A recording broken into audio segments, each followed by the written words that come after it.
Good morning, everyone. Should be live now. Hopefully my audio is coming through. Just going to put a couple things away.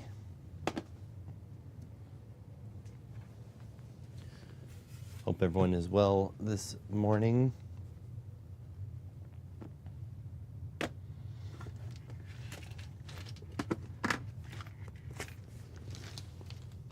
How's everyone doing today?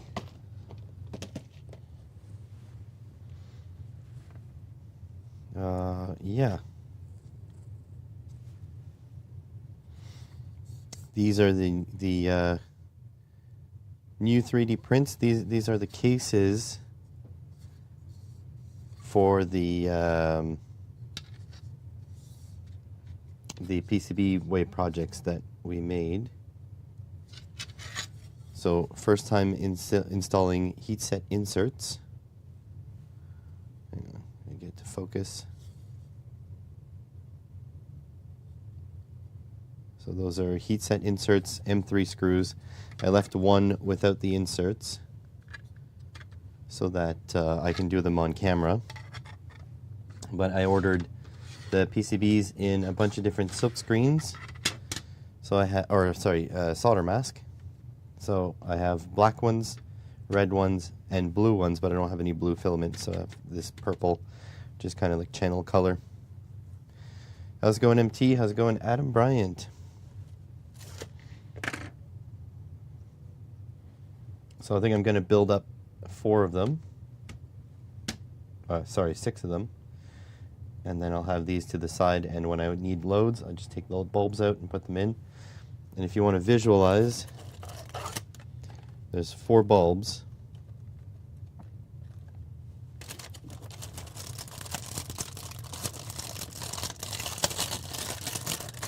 In each of them. So it's going to be about this tight to each other. That's about 4 bulbs there.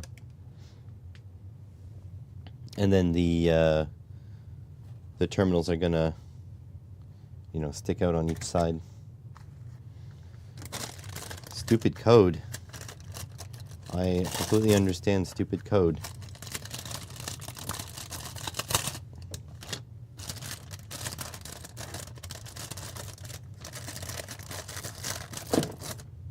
There we go.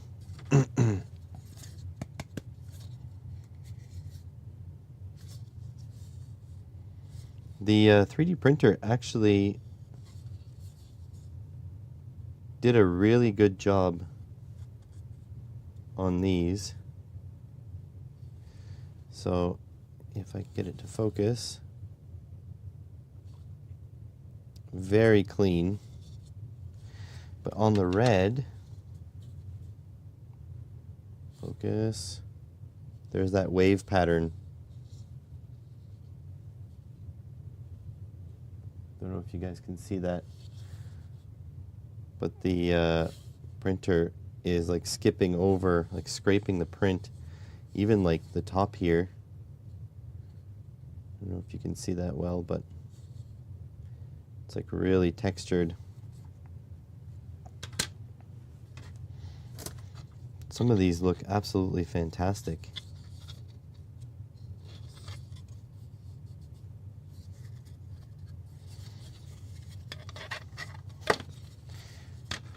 I do love getting these nice plastic parts out of a 3D printer though.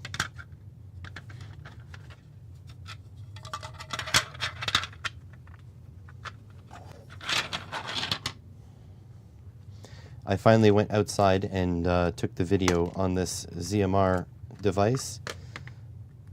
So now I can finish editing the video. So that's good, the fact that this is fixed. I'm going to set it down and see if it picks up satellite.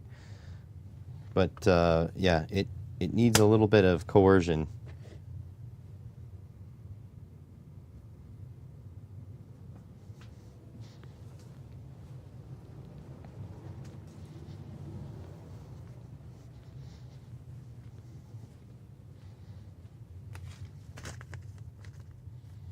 What kind of stuff are you coding, Adam?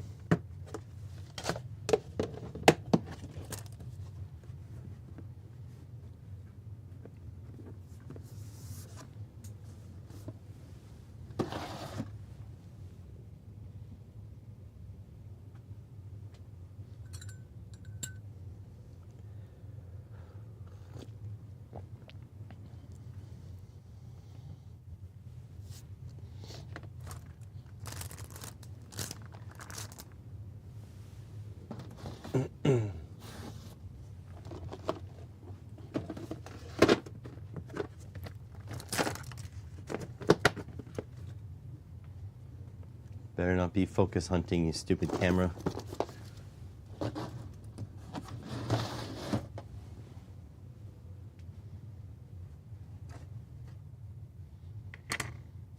IPS LCD work on an ESP 32S3 and failing epically. That's not good. Is there a library for that, or are you just making it from scratch?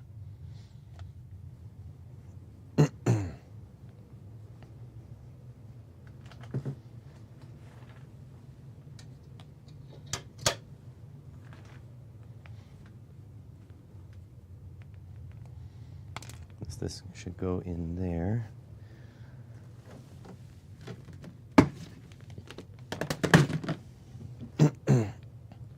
Something stuck in my throat today. Trying to use a manufacturer's driver. I gotcha.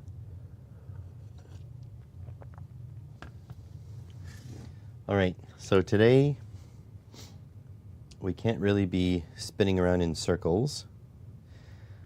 So I need to be filming something, nearly anything. Not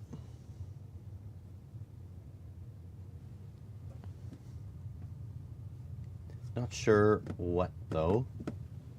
Let me have a quick look around. So we could do the Fluke video, but that's a lot of focus that I need to keep. So not that. I have a bunch of stuff that came into the mailbag. We could do a mailbag. By the way, the Voron kit, UPS, excuse me, UPS said it would be in yesterday, and it did not come in yesterday. And now they're saying, oh yeah, we'll tell you as soon as possible when we have a delivery date. And it's like, yesterday you said it had left the facility on the way to my door. So did it get lost? What happened? Right? I even paid their stupid duties. Ordered one of the triggers of the vid on. Shows up next week with my noise gate. One trigger. What kind of trigger did I order? Did I make a video on? What's a trigger? Oh, you know what? My battery tester should have arrived. Let me check. If so, that would make a good... Oops. Go to AliExpress.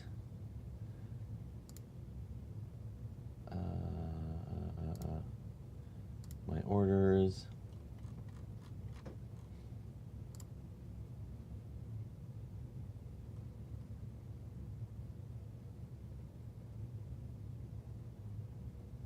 Package delivered on March the 6th,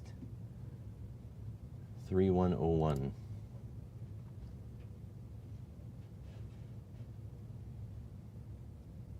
$50 to 20 volt adjustable. 5 to 20 volt adjustable. Oh, the USB PD thing. Oh, I forgot the numbers now.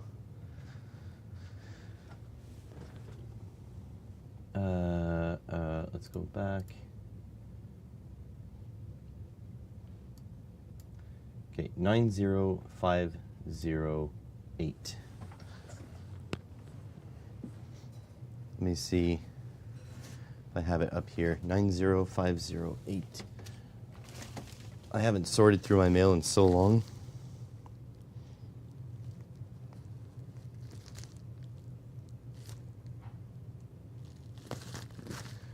$90508. That's not going to be helpful.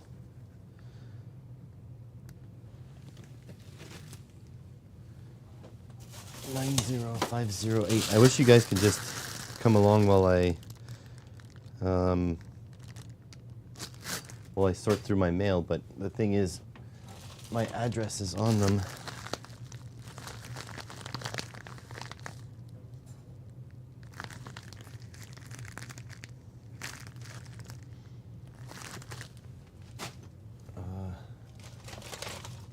What's this?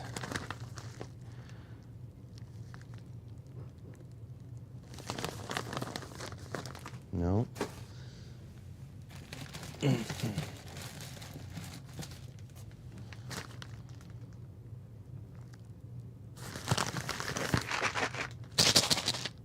No. Huh. I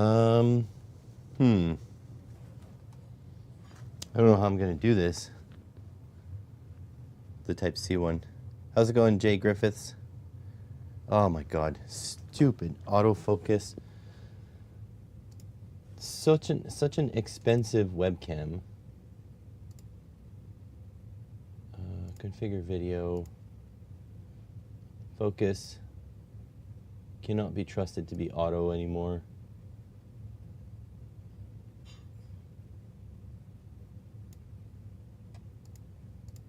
There we go. Thanks for letting me know.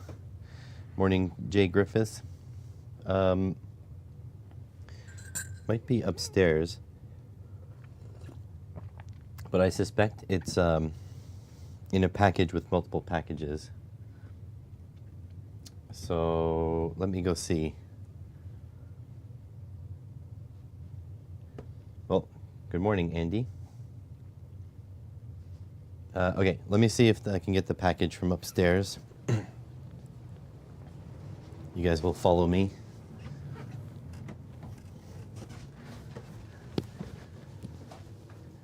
Gonna wave hello to my beautiful wife.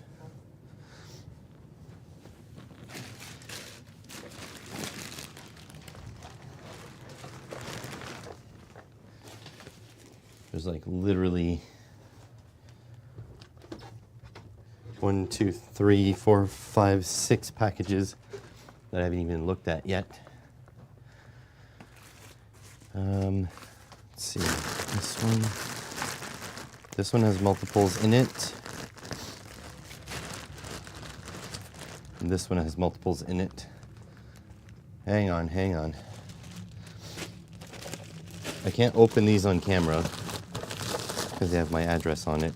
Oh, whoops, this one was not multiples. Well, spoiler. This one has multiples. I'm trying to narrate what I'm saying here. It's in here.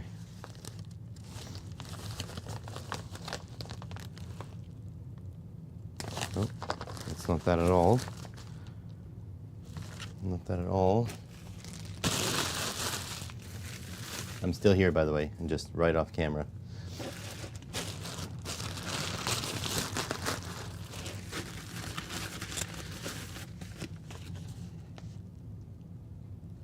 Here it is. I got it. Ooh. Okay, there's a lot of things we can do now. All right. So just confirming my address isn't on here. Here it is. This is what I was looking for.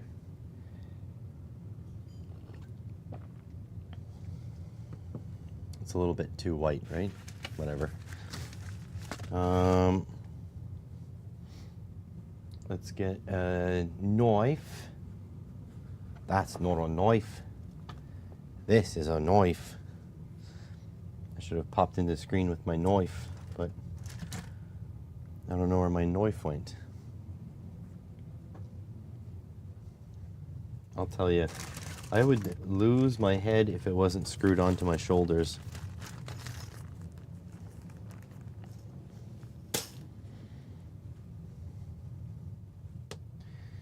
Where's my knife? Oh, here it is. Should probably order a whole bunch more of these knives.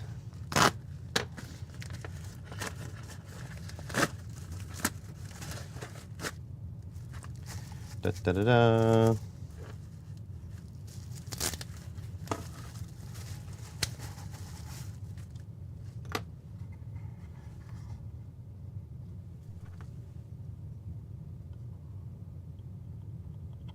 Seems to be a bunch of goobers on the screen.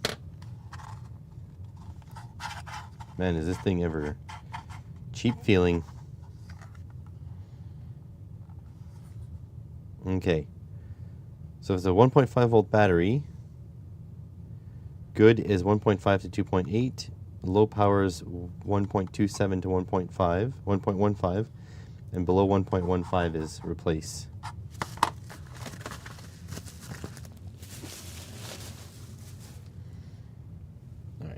Let's see. I've got a whole bunch of cells in here that I didn't know if they're good or not.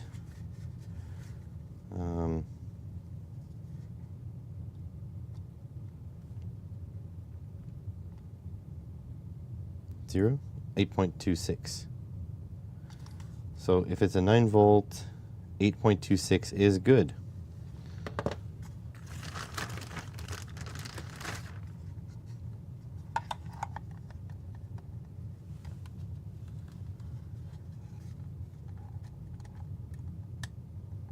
Oh, positive the other way. 1.49 volts. That's good.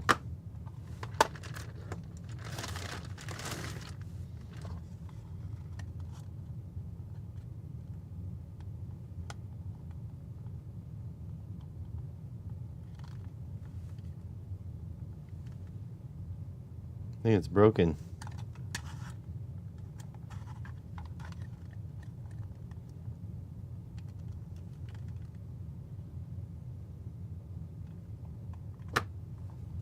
Maybe that one's just really no good.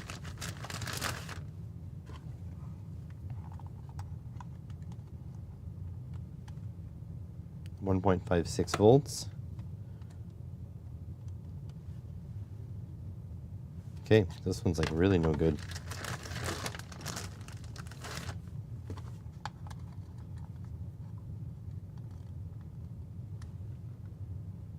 .54 volts.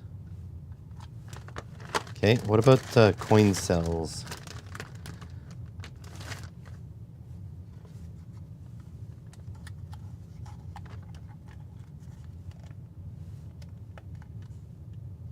So this one's no good. Unless it's upside down. Nope. That's no good. About this one.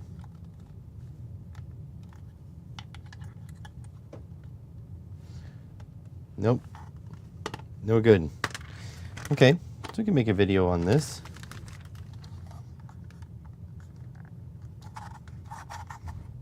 It's super cheapy application here.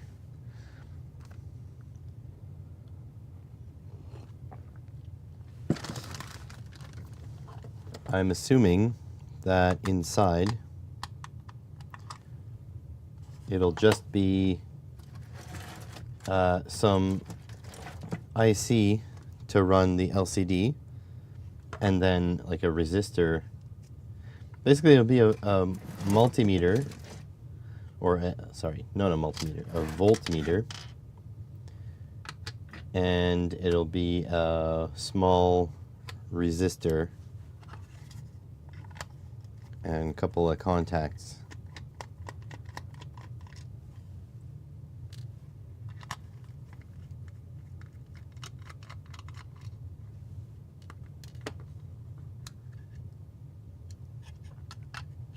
Okay, PCB is absolutely tiny.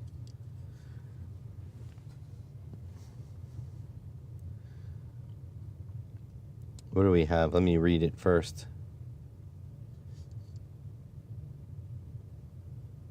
E33K SS14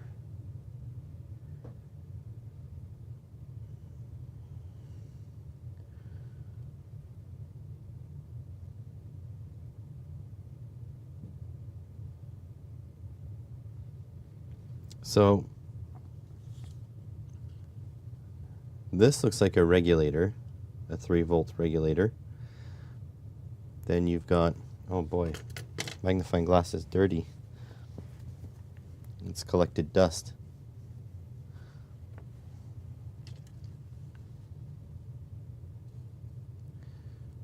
So that to me looks like a 3-volt regulator. This is a diode. You've got a couple caps, a couple resistors. You got a little bit of an arrangement over here. So that to me looks like a transistor. Then you've got a resistor here in the path of the incoming voltage. So that's a load. And over here, you've got another resistor in the path. This is a 3K. 302, so 302 zeros, that's 2K, 3K. And then over here, this is a, hold on, I just want to confirm, 2006 resistor here. And then you've got a smaller, a bigger, or yeah, smaller value resistor here. That's interesting.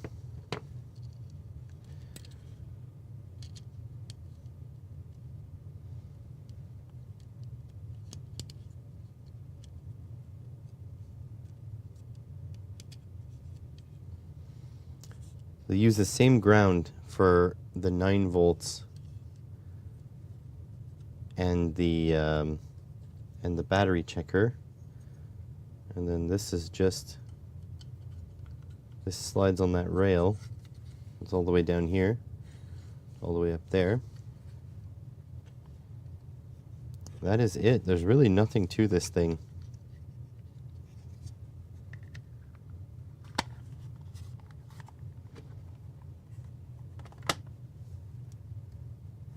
No wonder it's only a couple bucks.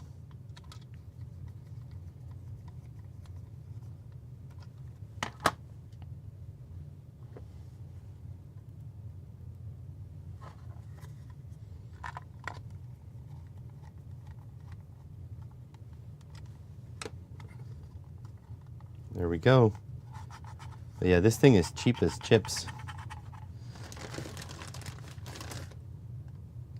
Let's see. Oh, there's a good 9-volt battery. Look at that. It's like 9 on the dot.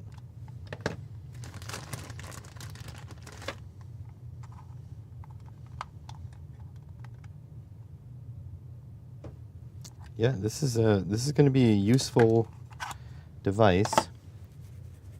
How am I going to check the current though? That's the question now.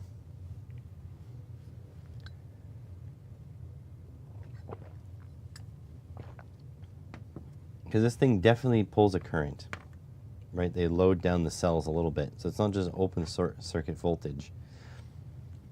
So this guy, that's not going to be enough digits.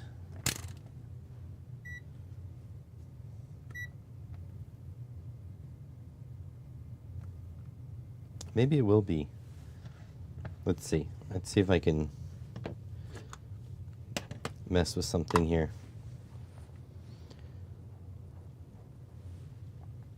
Let me get some crocodile clips. That's another thing on an upcoming stream. We're going to have to make new crocodile clip test leads because I don't know where most of mine are. All right, so let's see if we have enough digits. I also have a benchtop meter up here. And at worst, I can bring in the really fancy 20,000 counts digital multimeter. Okay, let's see. So let's start with the 9 volt. So the negative will go here. So I need the positive through the multimeter. through here. If I get that clipped onto here, that'd be useful.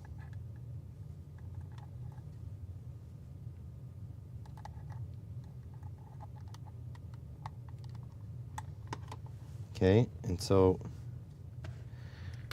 how many milliamps does this draw? Like 4. 4 milliamps. Let's see if this is doable using regular leads. In that case, I will check. I'll use my benchtop meter here. Let's see, what do I got? Just kind of stuff this in here.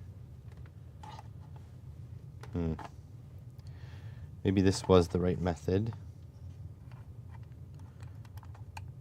Like so. Like so. And like so. Let's see. Amp.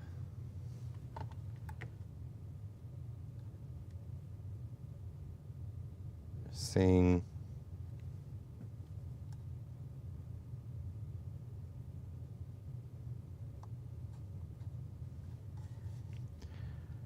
this isn't working.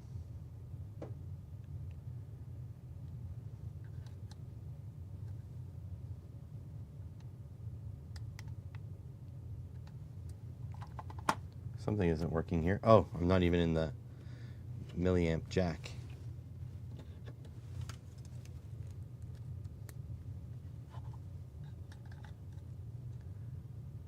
I'm getting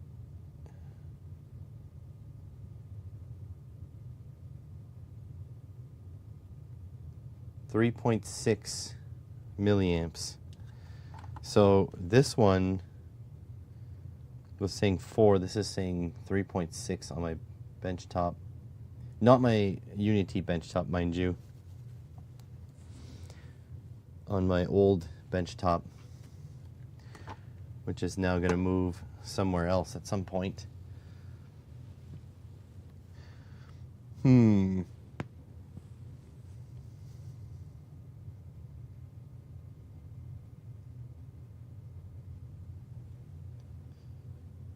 you change the range on this? Range.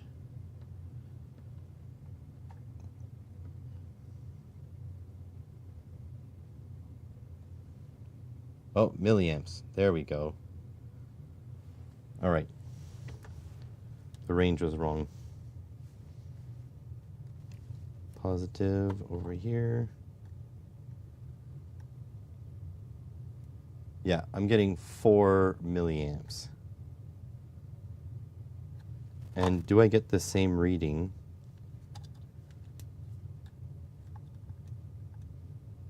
No. Ooh. Instead of 8 volts, I get 9 volts. So the burden voltage of the multimeter was like a volt. But anyways, 8 divided by let's say 4 milliamps, right? So go 8 volts divided by 0.004. So we should see a 2K ohm resistor in here somewhere for the 9 volt. For the 1.5 volt,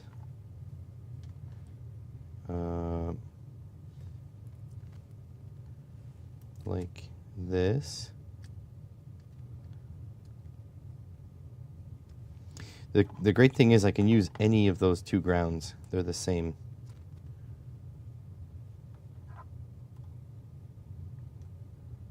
Not quite enough voltage.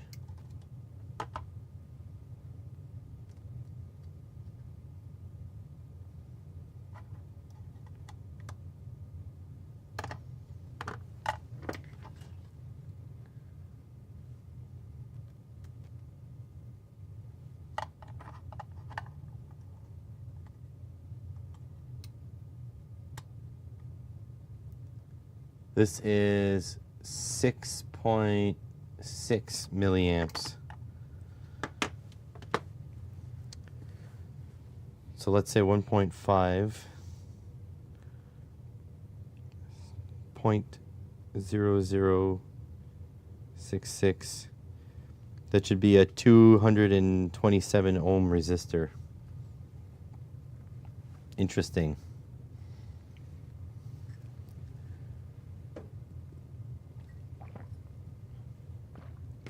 Very interesting.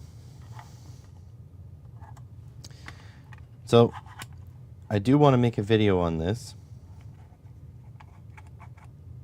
but now I'm thinking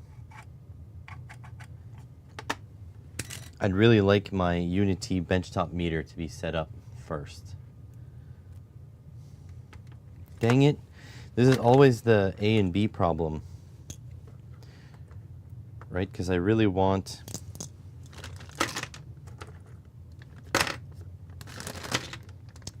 to do good videos. To do good videos, you need good equipment. There's no way I'm doing the benchtop multimeter video right now, because I do need to like set it up, and plus you guys will only see the top-down view, so it won't be very interesting. Okay, I'm gonna shelf it for just a moment, but I will add this to my list, or else I'm gonna forget. So let me open my docs. Let's see. Not sheets, docs.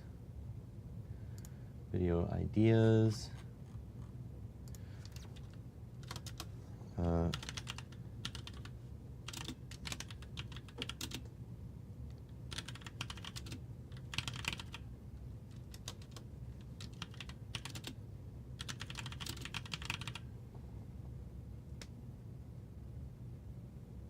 Okay. Yeah, I'm back to instant coffee. So, two issues with the drip coffee.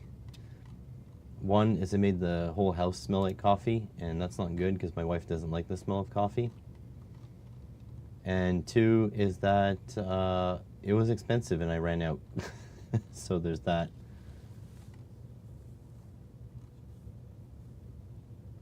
But yeah, I don't like. I'm really not happy with the house smelling like coffee, because my wife hates the smell. So back to instant, but I did buy some fancier instant. So there's that. What else did I buy? I'm like adrift.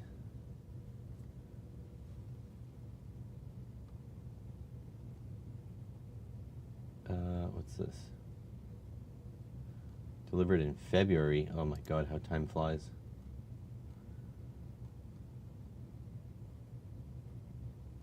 Alright, well, this all good.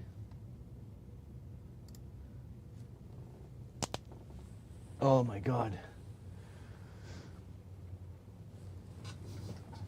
I'm sorry guys, I'm exhausted. Alright, so that's no bueno.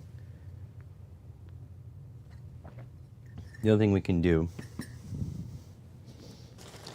is we can, don't want to show my address, but these things were all ordered.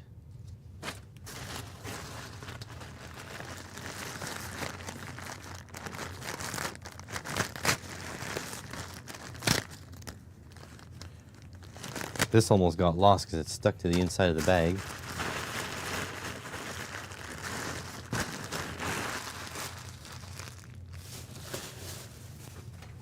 Look at this. Just rip this off. So, you know, last time I said I need to order more NRF24 LO1s? Well, there they are. So I bought a whole bunch of them. There's something just rolling around in there. So there they are. But I also bought some chips.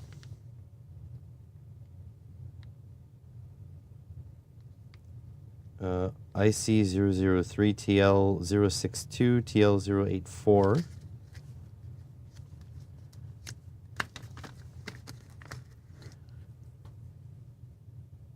Okay, so these are TL062s. I think this was a combination.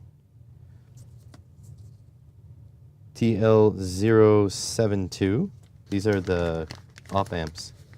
I did order from PCBWay the op amp board.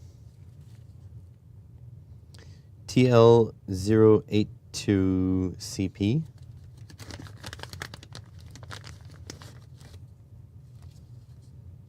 TL064CN.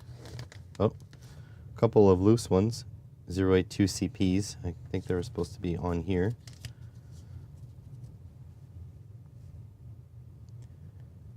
Come on, get out. They're hugging each other. Oh well. What's this? TL074N. TL084N. So we got a bunch of op amps to mess with when that board comes in. I'll check the production status this morning. But last night, 2 of the 4 designs I ordered were finished. Their production.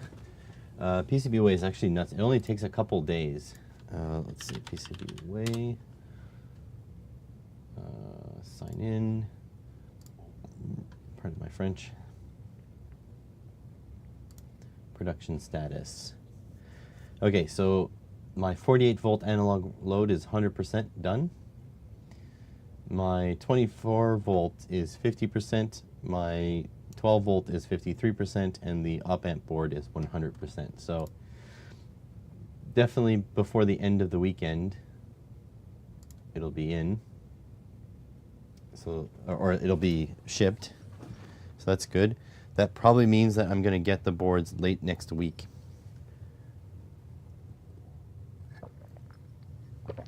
Although it's DHL, so I could get them even earlier. But anyways, these NRF24L01s are not very breadboard friendly because they have 2 by 4 pins. So if you look there, they have 8 pins. Oh yeah, fixed focus. So they have 8 pins, but not in a breadboard friendly manner.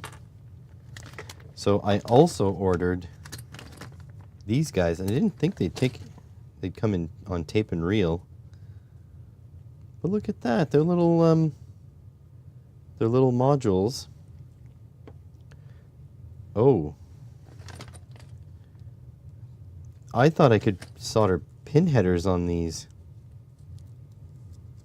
I don't think I can. I think they have smaller than 0.1 inch holes.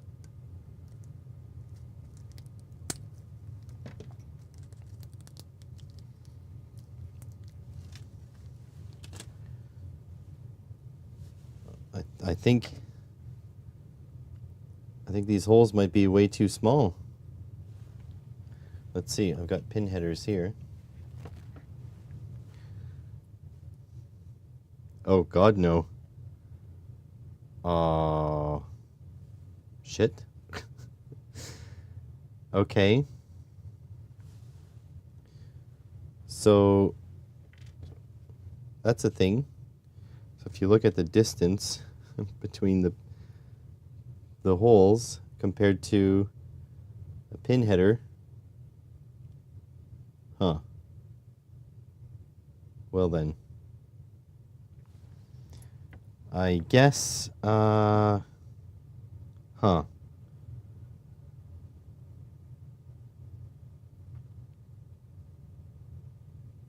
Interesting. I guess I'll have to figure this out.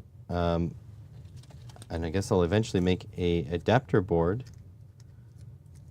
for that. That's pretty crazy. Wasn't expecting that. That's absolutely tiny. So that's good. if I do make a PCB implementation of the nRF24L01, then at least I can use this tiny module to keep my PCB small. But that's interesting. That's probably the most compact thing I've ever seen as far as wireless transmission.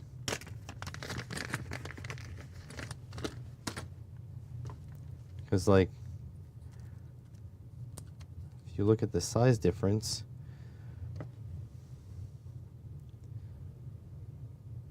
it's got a smaller crystal. It's got a hole for an external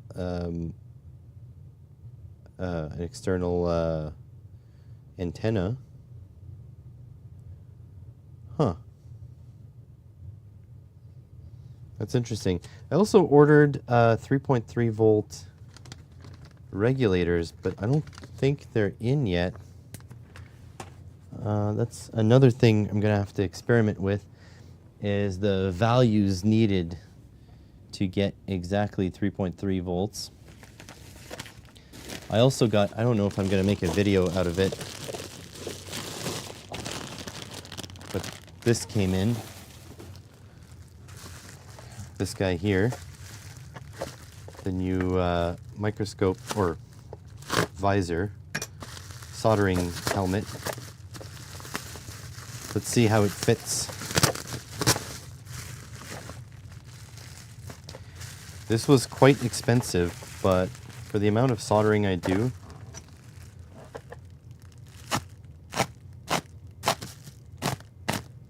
kind of makes a lot of sense. Actually, you know what? I say it's expensive. It wasn't actually that expensive. It feels expensive because I'm ordering stuff all the time, and especially cheaper stuff. So this was somewhere around the $20, $25, $30 mark, something like that. For what it is, it's something that's not going to wear over time. So for what it is, it's not really expensive.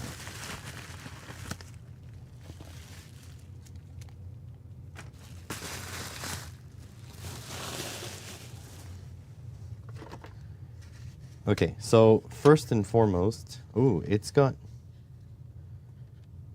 like memory foam style padding here. It's got this, ooh. Okay, I dig it back. It's not expensive. It's got a little magnifying glass. Oh, it came with batteries. Does this tilt? Oh, it's rechargeable. There's a USB micro there. I'm gonna tilt this.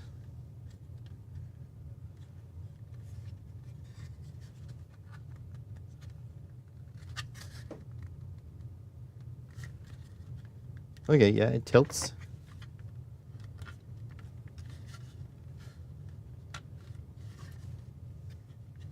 And these are, like, these things hold some lenses,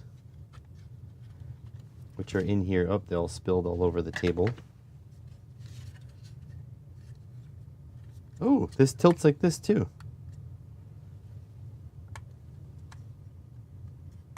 Huh.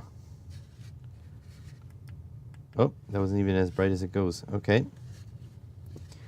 So, yeah. This, I guess, was supposed to be taped, but it seems like it tore in shipping. Okay, these are marked good. 1.5. 1.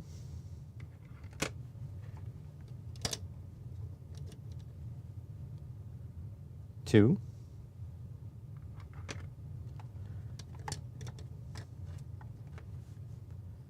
2.5 and 3.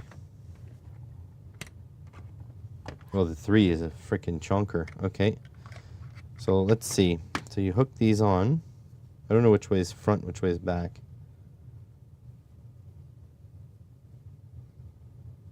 Doesn't seem to matter.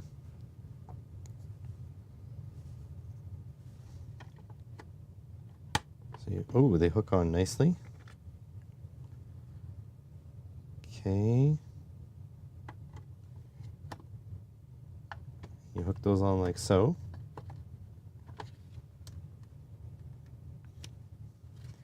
And you can flip these out of the way.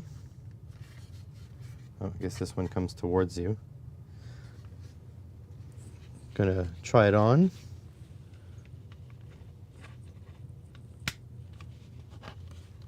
Okay. It wears over my glasses. That's pretty good. So you can flip this.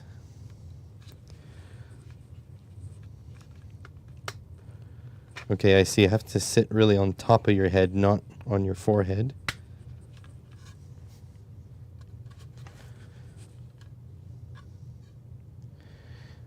Okay, so what I'm seeing is the lenses are not quite as comfortable as I would want. Although, can I angle it like that?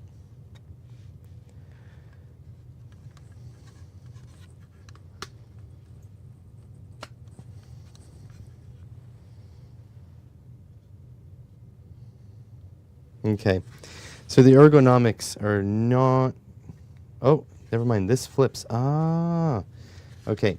So what was happening is these lenses were resting on my nose here. So that wasn't very good. But now I see this whole thing comes up and down like this. So let me try this again. I'm going to place this comfortably, like that.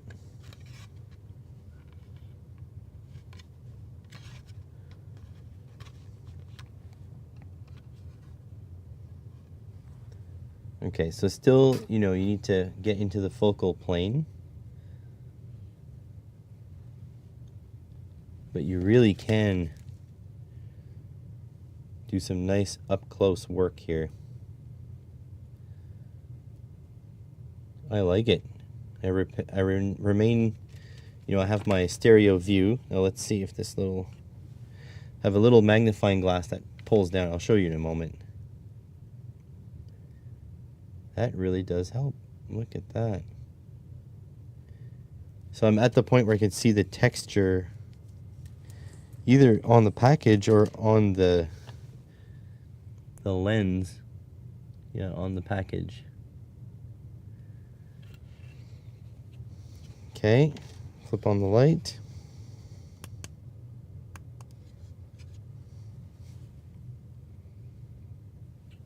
Oh, yeah.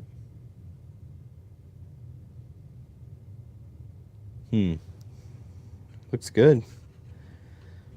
And then these things just flip out of the way. You kind of have to lift the whole visor up. Let's see if I can turn off the... Definitely going to get smudges all over the lenses. But that's really not bad. And also the lenses, they seem to slide forward and back.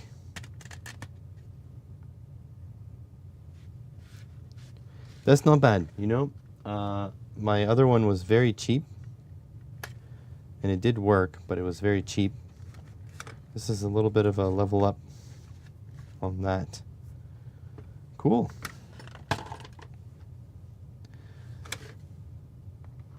.5 and 1. The frickin' 3X is such a chonker. Look how thick. You guys can get some magnification too. Can you read the text? There you go. You can read the text down there.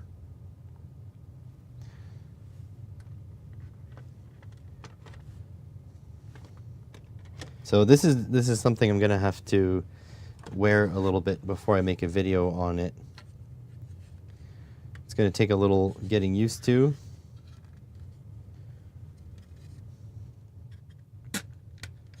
That's cool, the lenses move. This goes up like that. Tilts all the way down. Probably this is to remove it.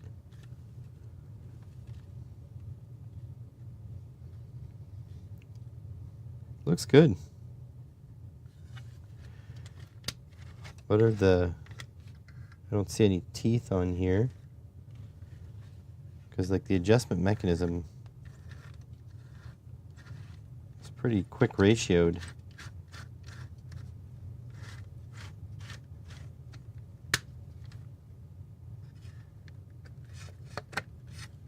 Oh. There, if you don't want the weight of it, you can pull that out completely, although it's not heavy. And the USB micro.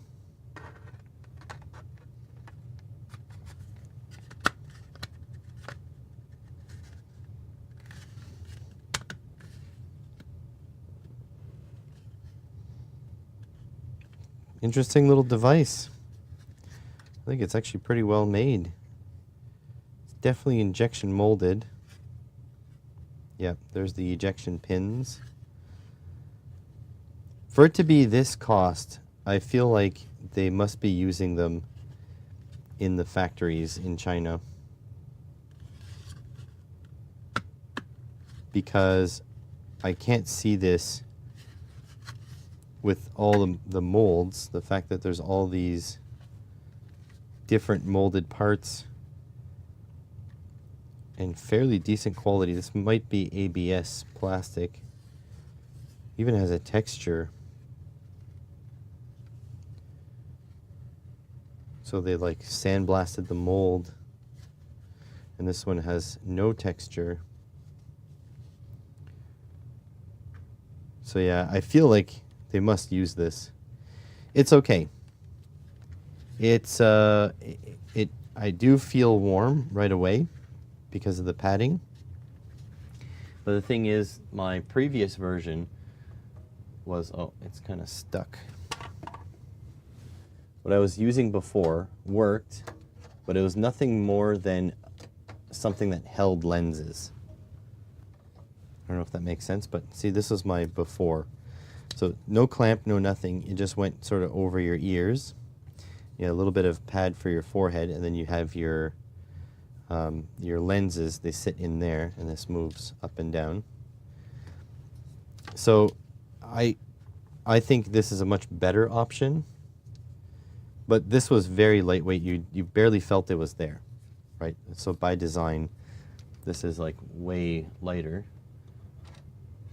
But this guy just seems like it's more sturdy. I'll have to adjust my head less.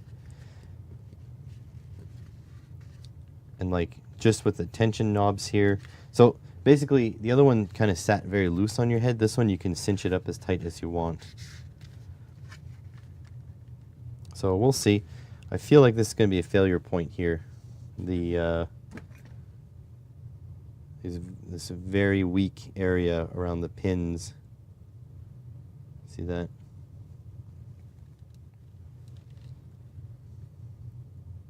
But we'll see. We'll see how long it is to... I can't really... See, the thing is, a video on this isn't much of a video. It's more of a recommendation. Like, should you buy this or should you not? And I need to wear it a little bit before I can make that judgment. So I'm not going to make a video of it right now. This is also interesting, that you pull this out, it unlocks, then you can turn it, and then you squeeze it in, and it locks. And there's no visible teeth, so all the teeth mechanisms are in here. Like, you can't see all of this plastic. So this piece of plastic must end like here, and then there's only a gear rack going across to maybe here. And same thing here, but the gear rack will be on the bottom because you can't have a gear rack both on the top or both on the bottom. They would go in different directions. So that's interesting. And then here the objective holder, which tore open when I opened the bag.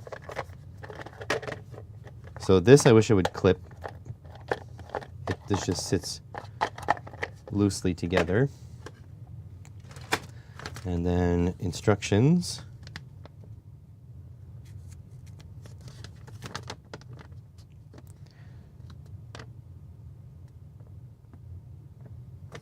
So here's your focal length. So you need to get 62.5 millimeters, that close with the little tiny little lens. Oh, I don't know if you guys can see that.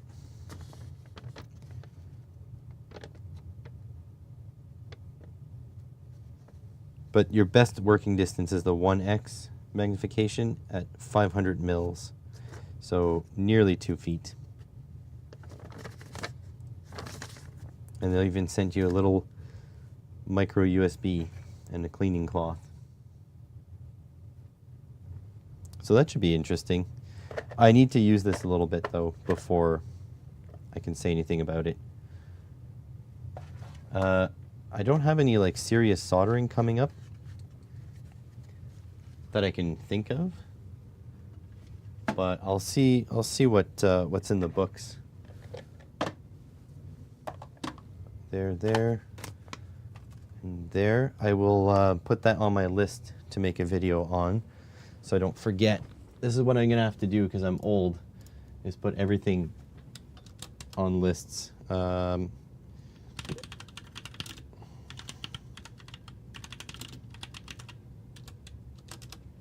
we go.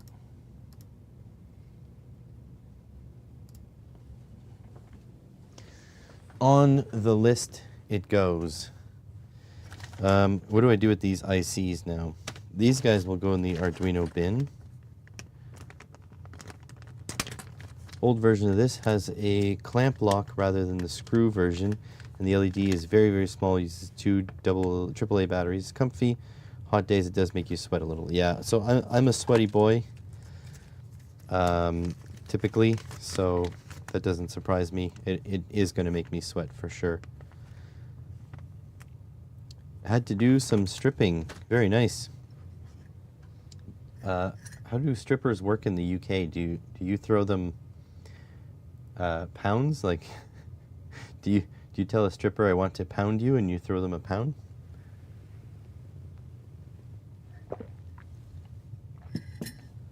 In Canada, I don't think it's very nice to throw loonies and toonies onto strippers. By the way, in case you don't know, I just happen to have one here. But this is a Canadian dollar, a loonie, called so because it has a loon on the front. So $1 Canadian. This is from 1987. This coin is older than I am. And we have Queen Elizabeth on the back.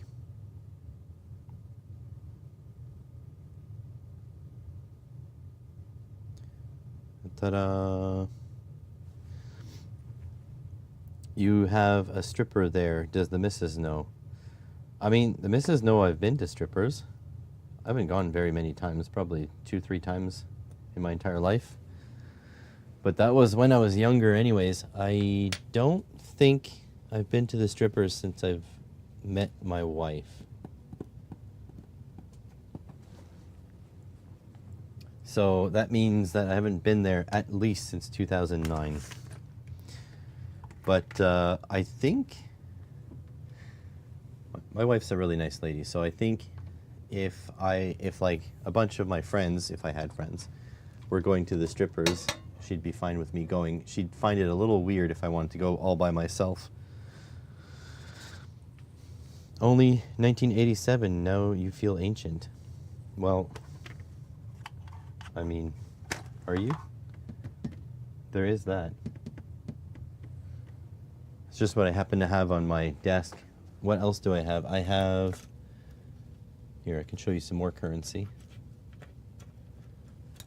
I have a couple coins sitting out here. Oh, and I have a toonie. There we go. So this is a Canadian toonie. So it's a $2 coin. We got him a lot later, 1998 probably. But there's a bear on it, and there was a poll on. There's a polar bear. There was a poll as to what we should call it, and toonie, one out. So you got the one, the loonie with the loon, and you got the toonie because it's a $2 thing. So this one here is from 2009. This is a dime. Oh, it's not even a regular dime. Okay, I don't know what kind of dime this is. So this is some sort of commemorative dime. Hard to get the focus. I don't even know what the pattern is. It's just like a fancy maple leaf. 1867 to 2017, whatever that means, and then the queen on the back. So yeah, this is not a regular dime. I'll grab a regular dime in a second. Here's a 5-cent coin. So it's a beaver. Makes a lot of sense. 5 of them, in fact. And the queen, Elizabeth II. Let's see if I have a regular dime. I only have a couple coins here. Hopefully one of them is a regular dime. Ah, here's a regular dime. It is a sailboat. The Blue Nose. There we go. So it dawned on me that some of you might not know what our currency looks like because you're not Canadian. Federation of Colonies in British North America, New Brunswick, Nova Scotia, Quebec, and Ontario joined together to become the Dominion of Canada on July 1st, 1867. There we go. Then the loonie. What else? No, I don't have any bills. And I would be hard-pressed to find a penny because they are removed from circulation. We do not use the penny anymore. But yeah, there's the size comparison. Looney, toonie, nickel, dime. Oh, I don't have a quarter. Oh, well, that's just the pocket change I had on my desk, so there's no quarter. Quarter has a caribou on it, I think. Caribou or a moose. Some antlered creature. Don't really deal in cash anymore, so kinda don't know. Don't really remember, but it's a caribou or it's like some sort of antlered creature. Oh, that's a video we can do. Okay, give me a moment. We do have a video to do, folks. I have to. Oh, good thing I looked over and realized. Let me just pull it out of the packaging so it doesn't dox me.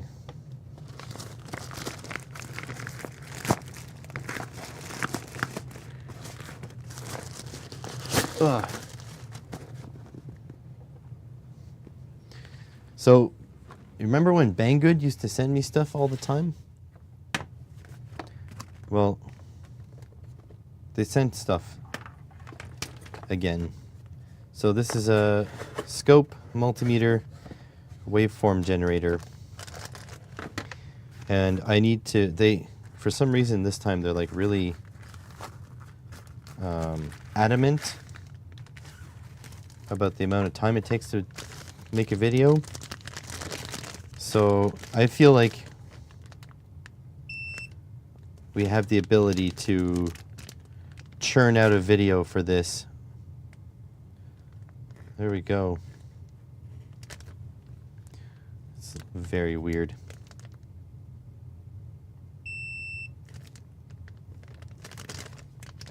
So yeah, this is what we can do. We can do a video on this. So it's a multimeter, waveform generator, and oscilloscope.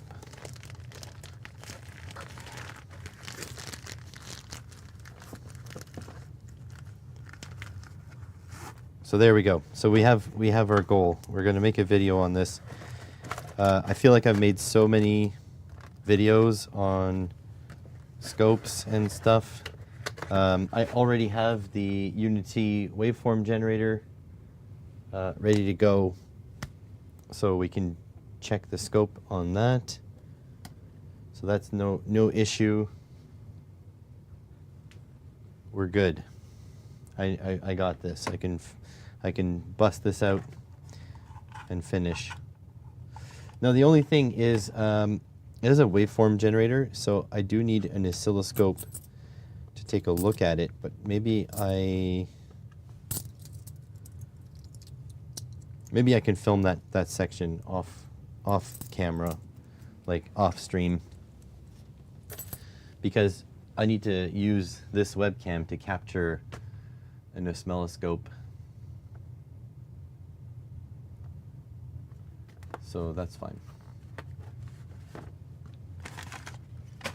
To the side you go. Gonna hang these up. Oh boy. So yeah, this should be pretty easy. I mean, it's one of those smart things. So I'll film sort of like an unboxing section. I will then I'll pause the recording. We'll play with it a little bit, and then I'll show off its features a little bit, and then we will, yeah. So I think it's pretty simple.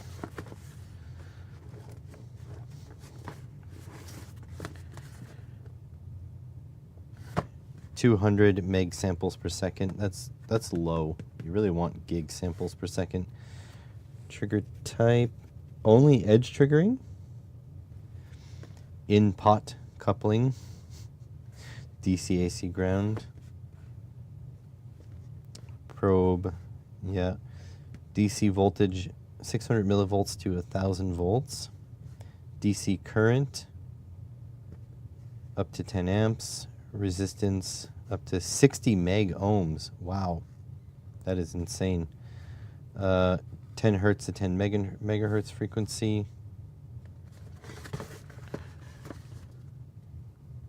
On-off test, I think that's continuity. Frequency, millivoltage, low voltage, low current, regular current, and voltage, current, resistance, capacitor, diode,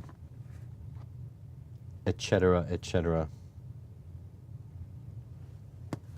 80 megahertz. Okay. So what's the model of this? It's a Gochi Fix something. I'm gonna get the model. I'm gonna have to write it on my forehead. Oh, scope meter user manual. You know it's gonna be mediocre when there's no brand, no nothing. So they do this so that any company can put their name up here if they really want to, or on the boxes. So again,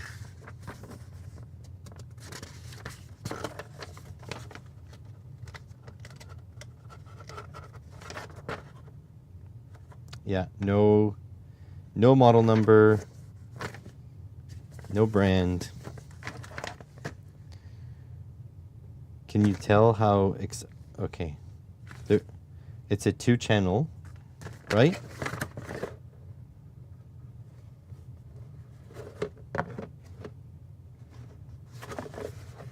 Channel, so Chandler 1+2. That's a 2-channel scope. They give you one lead.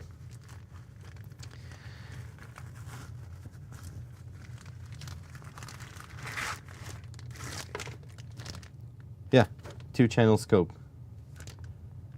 They give you one probe.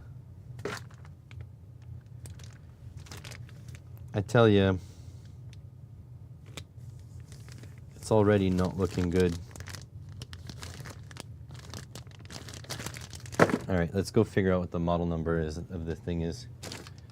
Gochi Fix.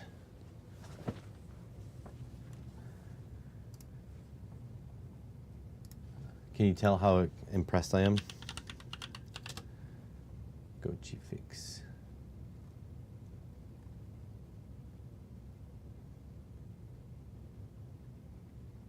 Two weeks ago. Wow, they got theirs way before me. Stop.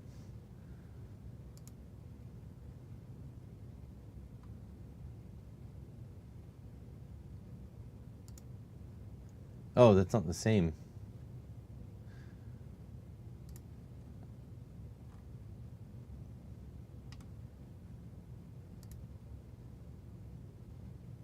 Okay.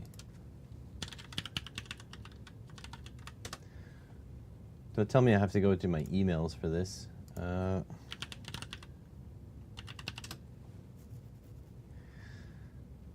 Oh my god, it's going to be one of these. All right, go to my email.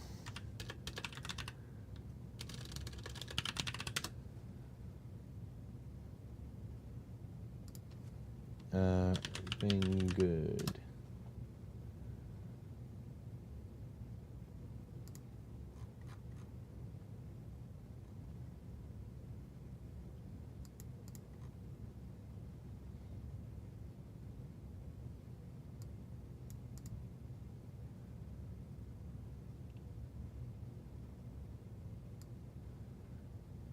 Okay, LG 304. $220 US. Yikes.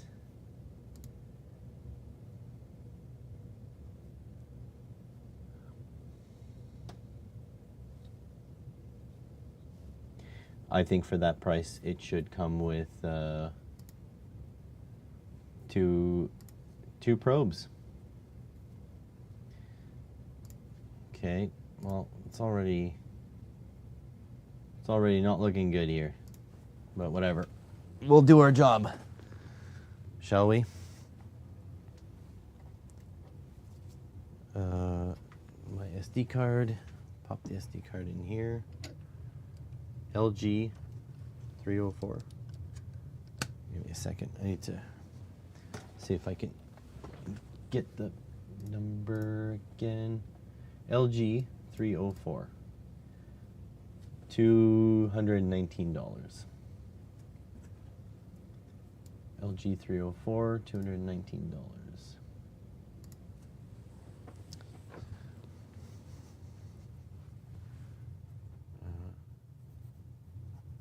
LG 304, $219. That's probably USD.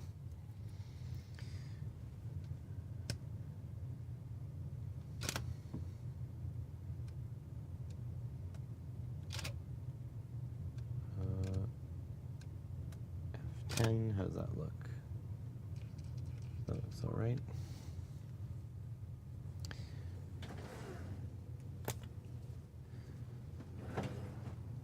Battery's going to run low really quick. We're going to have to do this carefully. Let's put this back in.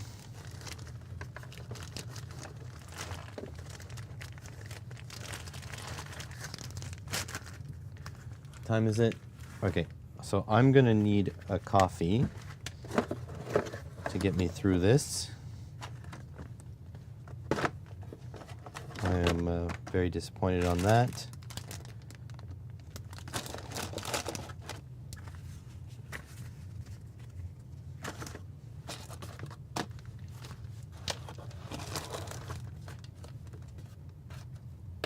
Like so, like so.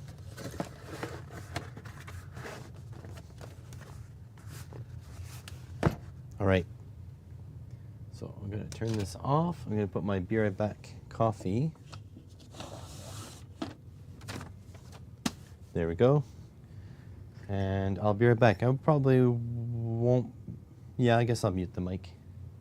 All right. Be right back.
And I'm back.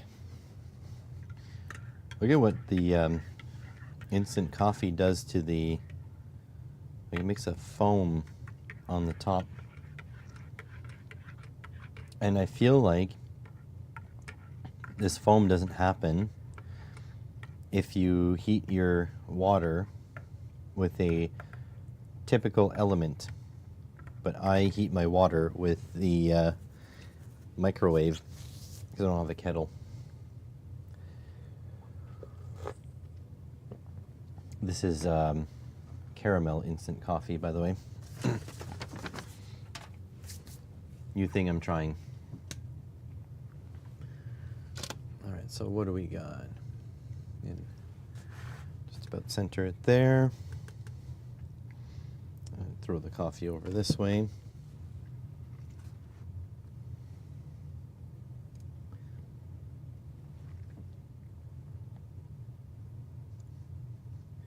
Today we're taking a look at this GochiFix LG304 oscilloscope, multimeter, and waveform generator, kindly sent over by Banggood.com. No money has exchanged hands, but they did send this for free. And we're going to take a look at this thing. So let's start by seeing what's in the box. So GochiFix seems to be a relatively new company. They make laser levels and stuff like that at the moment. So you get a set of test leads. Oh, not very supple. Kind of, you know, a little bit cheapy. I don't know how to feel about this quite yet because this device is, I think it's going to retail for $220 US dollars, but it's not out yet. So we'll have to see if it's good. This is a USB Type-C cable. We've got a lead here, BNC to double banana. This is likely more for the function gen, because typically you want a sort of like a probe like this for the oscilloscope. And then there is a probe. Let's see what that's like.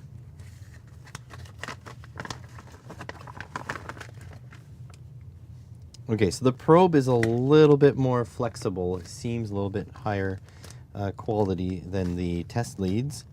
Then you got your screwdriver to adjust probe compensation. You got a couple of rings to determine the channel.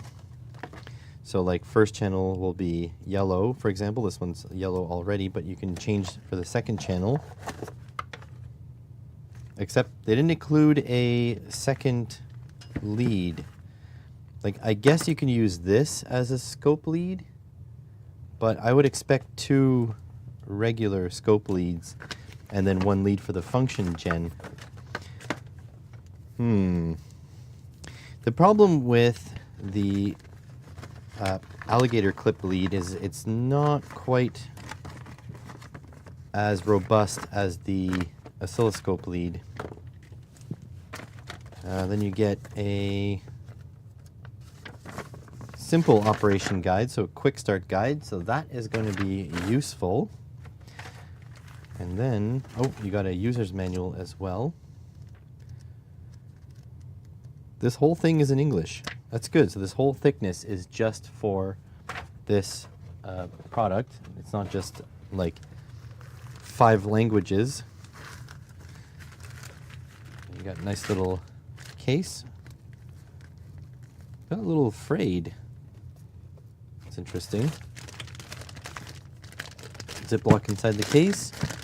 And here is the unit itself. Seems like, apologies to all the peel aficionados, doesn't look like we're going to get a peel today. What do we have on the side here? Kind of hard to open. Okay, USB-C, but also it looks like there's space in there for more stuff, maybe in the future models. It's got a tilting bail like that and a Phillips here. Now I don't know if this is rechargeable or if it's just batteries included, because the USB-C could be for charging just like it could be for data transfer or PC control. So So let's see what we have in here.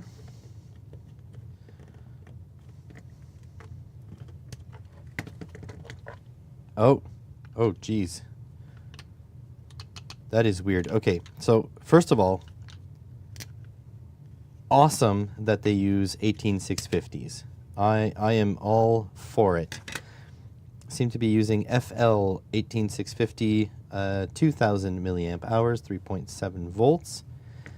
That was interesting that it was glued to the backing there, but I am all for 18650s. This is probably my favorite way to do batteries, because if these ever go bad, you can just order any brand that you like, or you can even salvage some, and then you've got replaceable batteries. I love it. So negative over here, positive over here, like so. Pop that in. Put the cover back in. It's weird that it's stuck down, but it is what it is.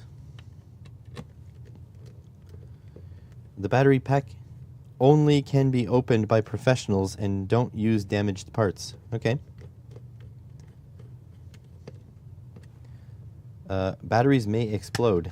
Well, let's try not to do that. All right, let's turn it on. So that's a very squishy on button there. Is it on?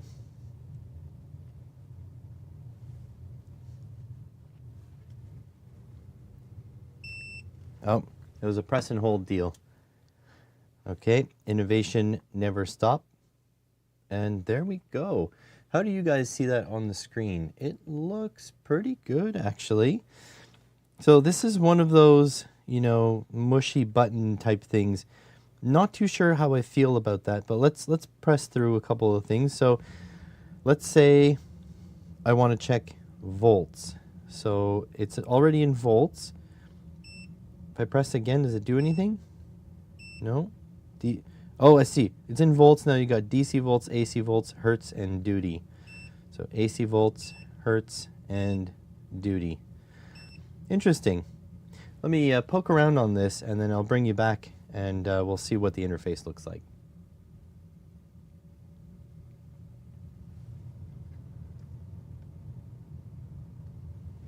All right, pretty interesting. You guys can actually see that quite clearly on the webcam. I'm somewhat impressed. It's hard really to get a good, something that appears well on camera. It's certainly appearing well on this camera. I'm gonna charge this battery while we fiddle around with this. So let's do a little bit of messing around. Come on, you stupid battery. Let me just put this to charge. Oh, I feel like I'm gonna sneeze. Oh no, I dropped my cable. Get over here.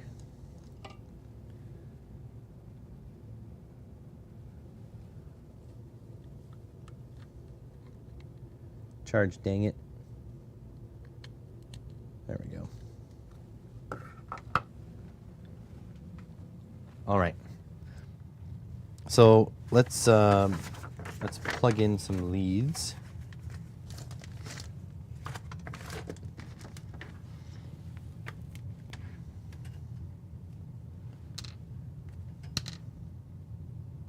These don't feel like very fancy leads. Yeah.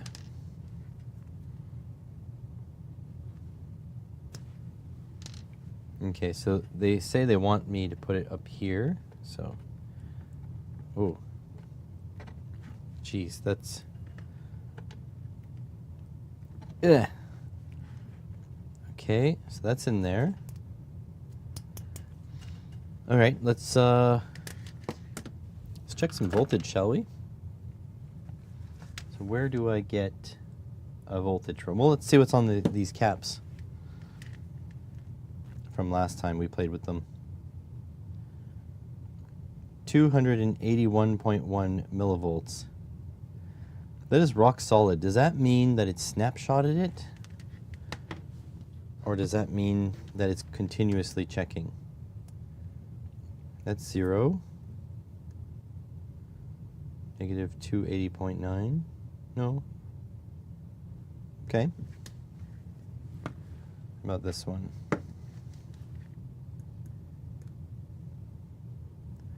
455.2. Oh, I'm sorry. I tried to get you guys a better view, but I made it way worse now, did I?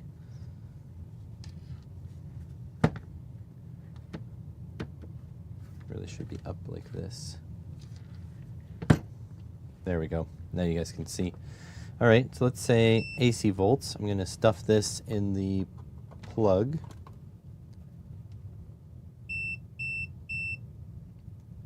$120. It beeped at me probably because it's high voltage. Okay, well, it didn't blow up, so that's a good sign. Hertz. I don't know if it needs both wires in. 60 hertz. Duty cycle. 50%. That's a sine wave.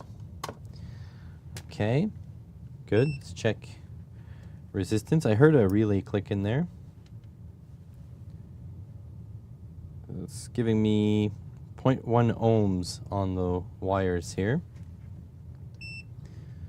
Diode test. Do I have a LED just kicking around? See if we can light a white LED. Actually, is this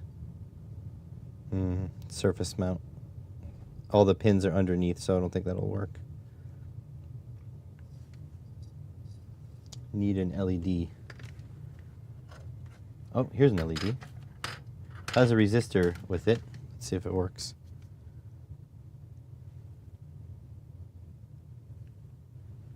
Yeah, 2.702 volts. And the LED is lit. Okay. What's this? Speaker? Oh, that's continuity. Continuation. It's not.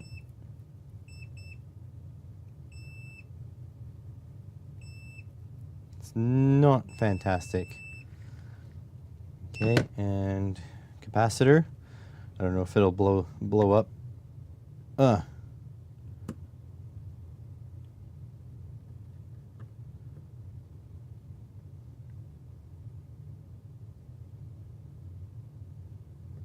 don't know if it can do this high of farads. Probably not. That's fine. Okay, what's this? Oh, waveform generator. Output's over here. I like how they tell you like where everything goes. That's good. Okay, square wave, ramp, sine, back to square, frequency 1 volt peak to peak. 5 volt peak to peak is the maximum they can do. Not too bad. We'll play with that on camera. Utility. Oh, beep. Off. Finally. Okay, backlight. It's at 3. We go a little bit brighter. That's nice. And power off time 15 minutes. That's good. Okay. This is for the oscilloscope. There we go. Coupling DC bandwidth limit. Okay. Like that's good. And then how do you get out of the scope? Enter. Utility. Utility. Volts. Back to volts. Okay. That's not too bad. All right, we do need to heat up our Kaiweets thing. So I think I'm going to just power it from the Unity power supply. Channel 1. We want volts. Want like 13 volts. I don't remember how many volts. Enter. There we go. I made these really long test leads so I can bring it out further.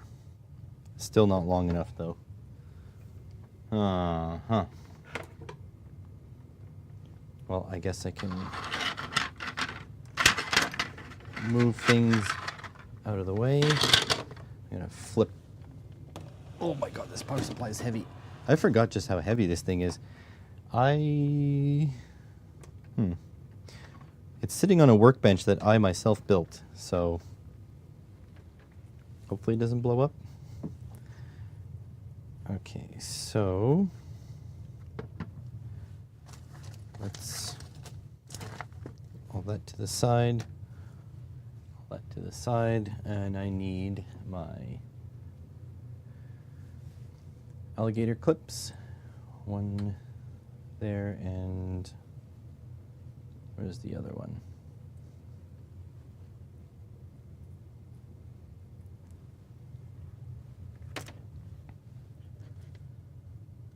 This is negatory,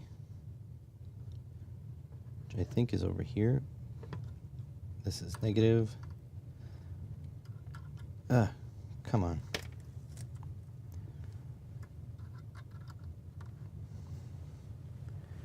We just need the pository.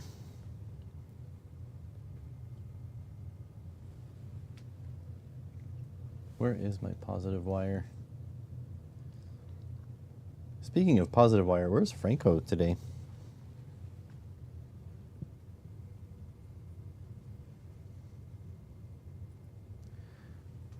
Okay, and we're going to go around like this.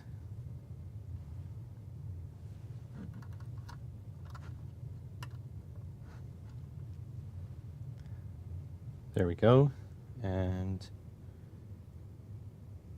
on.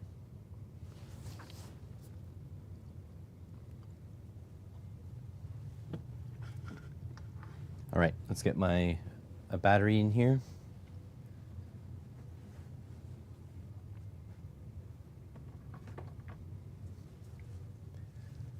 Like so.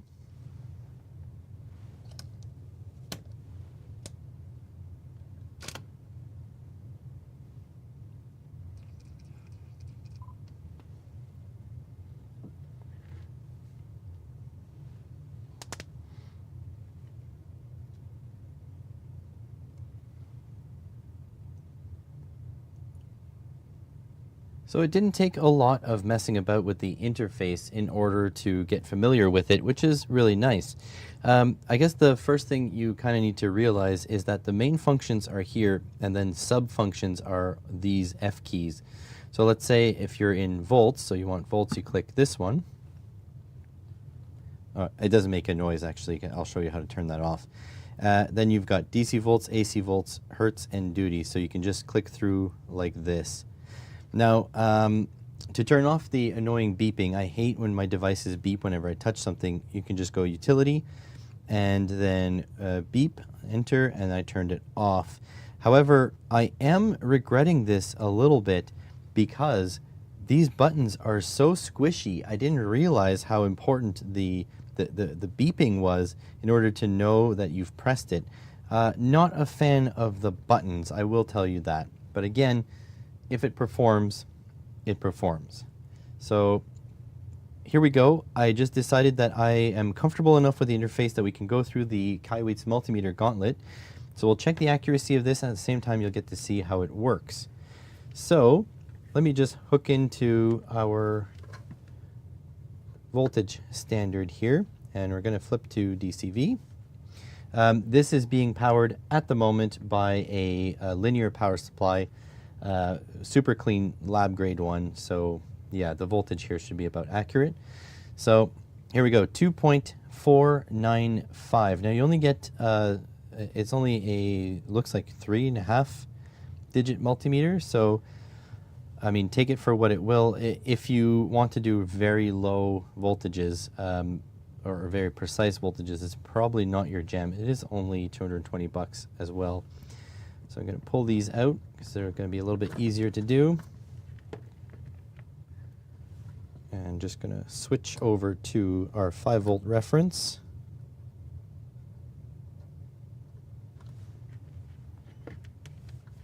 And take a measurement. 4.993994,993. Okay. To the next one.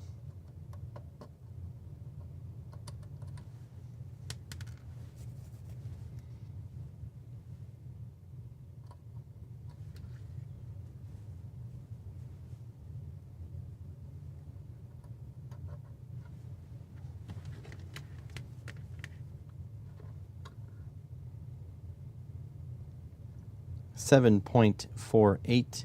So it is a little off, I have to say. But we don't see those extra digits, so we don't know where it's coming from. The inaccuracy, 9.98 volts. Okay, so pretty decent. Now let's say if I want to go into resistance, so you got 10 ohms, 100 ohms, 1K, 10K, 100K, and the 10 ohm is 0.1% accurate. The 100 and all the rest of them are 0.01%. So we're just going to hit here into resistance. It clicks over a relay in there, and then we can go take our measurements. And so we've got 10.1, right within the spec. And then 100 ohms,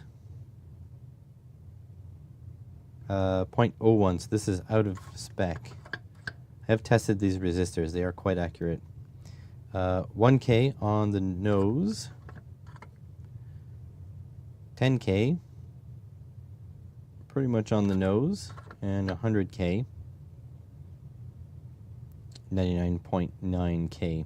Okay. Still pretty nice, and it even tells you which holes to use, which is pretty nice, which ports to use. Now, I want to check a capacitor. So this will be an 82 nanofarad 1% and a 100 nanofarad 1%. So you just hit the capacitor here. I was afraid the UI was going to be hard to use, but it seems to not be. So that's 82 is reading 75. That's a little low. And 100 is reading 91, 92. Again, a little low. Not too bad overall. So that's pretty good. Now, you've got current over here. Now look, they tell you where to put your leads. We're in milliamps. DC, there's AC milliamps and DC amps and AC amps.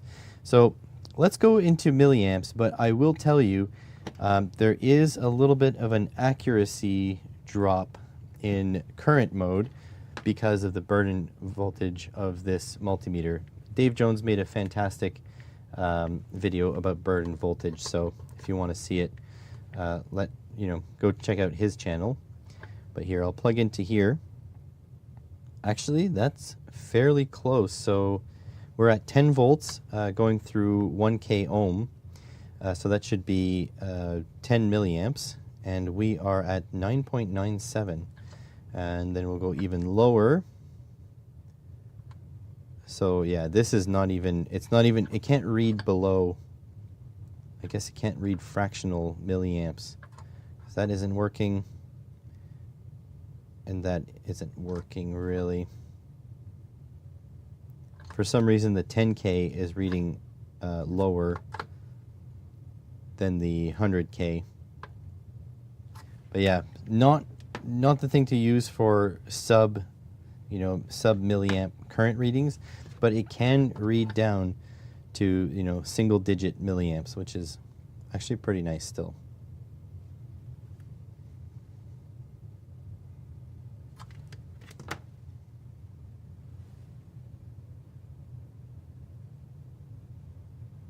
All right, turned off the camera. So now probably the next step is going to go into the function gen. No, the function gen, I'll do that after.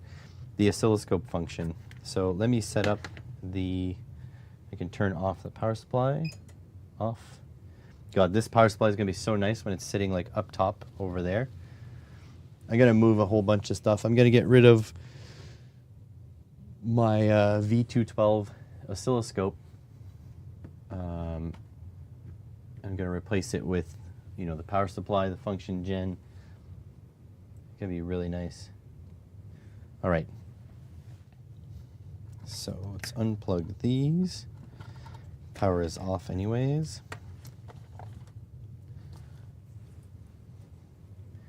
I'm gonna shove these into the multimeter next time I use it. Okay, grab these, put them over here.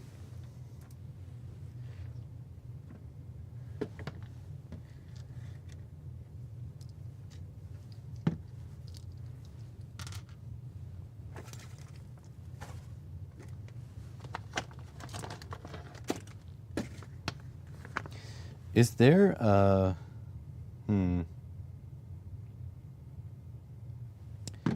Let's play with the multimeter, with the function gen and the scope a little bit, because I actually don't know if you can use its own function gen while you're using the scope.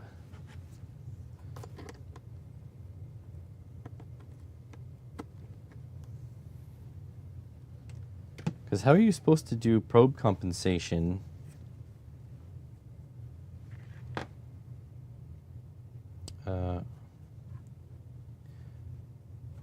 it's like sticky buttons.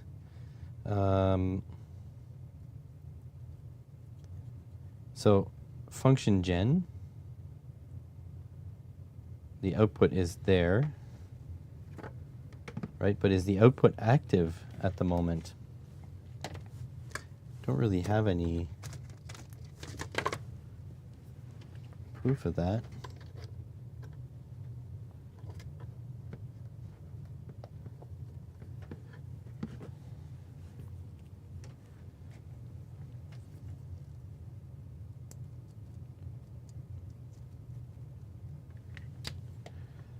Okay. So channel 1. Oh, there is something. Okay.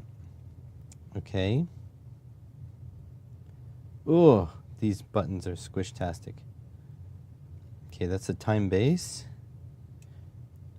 There's the voltage.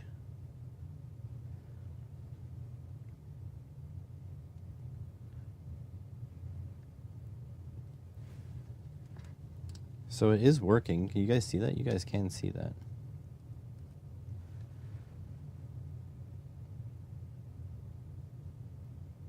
Okay, so it can use its own, but if you go to the generator, let's change the frequency. Frequency. Oh, yeesh, I don't like this. Let's go 3.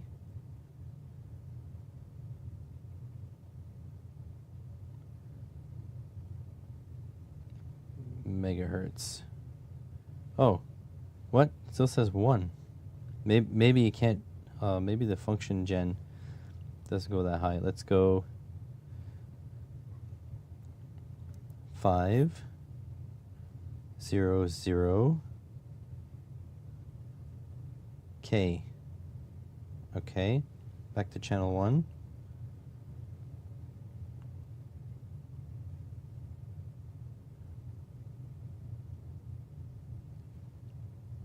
One US is there. It's not telling me. I want frequency up on the screen, because 1 US waveform. Okay, back. Oh, there's the auto. Volt time invert cursor calibrate. Please unplug the USB end probe, then press enter. Cancel. Time, frequency.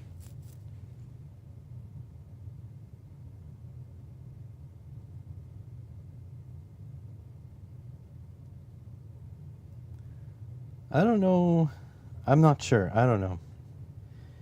Like, I understand. Cursor off. Time. Period. Oh, where is that going? So those two are active.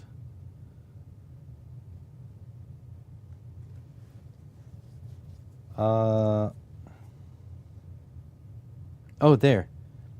Frequency. Yes. Okay, so we need to go into the menu.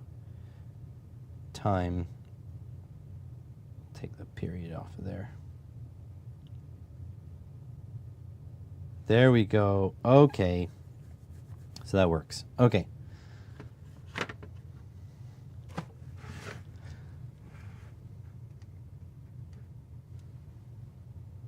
We'll go back to volts. All right. So time to mess with the function generator and the oscilloscope function on this thing. But before that, I saw that there wasn't really a place to grab a test signal to do the probe compensation. And then I realized if you go AWG, this is the function generator, you could probably just set out a function, a waveform, and then do the probe compensation. So that's what I've done. So in here, the function gen, you can hit your type. You got the square, ramp, sine, and back to square. So not an arbitrary waveform generator per se. You can do your frequency. I do not like this at all. You have to type because you only have this sort of keypad and it's super squishy, right? So let's say we go 1 and then you scroll down and then around meg, and so now you got 1 megahertz. Then here you've got your peak-to-peak voltage, so I don't know, let's go 2. And again, with this super squishy keypad, no tactile feel whatsoever. Then you got your duty cycle. Doesn't look like you have an offset capable, but then you just go into the scope, channel 1, and so channel 1 is over here, and there you have your waveform. Like most oscilloscopes, I tell beginners to start with the auto key if you'd like, so hit auto. And so it's automatically, put the waveform where it needs to go. But to change your time base, all you do is you press the sideways this way to increase or decrease the time base, and this to increase the time base. But as you can see, the corners are quite rounded. I need to do the probe compensation. Also, on the screen here, you'll see 1 megahertz up there. To get that, you go menu, and then you scroll down to time, and then anything you click on here, you see frequency has a little dot in front of it. Well, that'll appear there. It's a little bit like just display functions, but it takes up part of the screen because the screen is quite small, right? So we can go back by hitting menu. And let's see if we can do our probe compensation now. So your probe compensation is just sort of adjusting the capacitance of the probe, as far as I understand. So you want to match it to your source. So I'll just turn the little screw in there until the corners are sharp. So that is doing all of nothing. And for some reason it's affecting the amplitude. All right, let's try going down to 1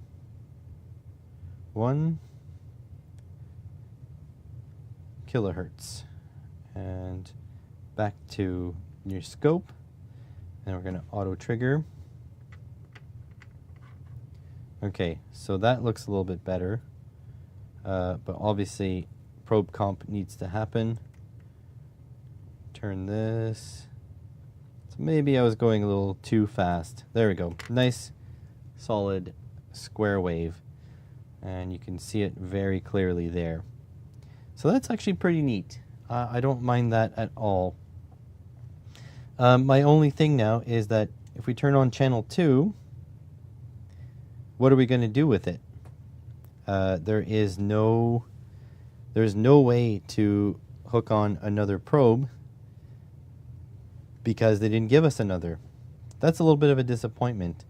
And typically the sampling rate will have to be shared between both channels, so that typically affects the way the performance is on this thing. However, can't really test it without another probe, so I'll have to borrow a probe from something else. But it's nice to see the function gen in here is functional. Let's go ramp and back to channel 1. It does go very quickly. You can turn off channel 2 as well. Oh, there we go. Channel 2 is off.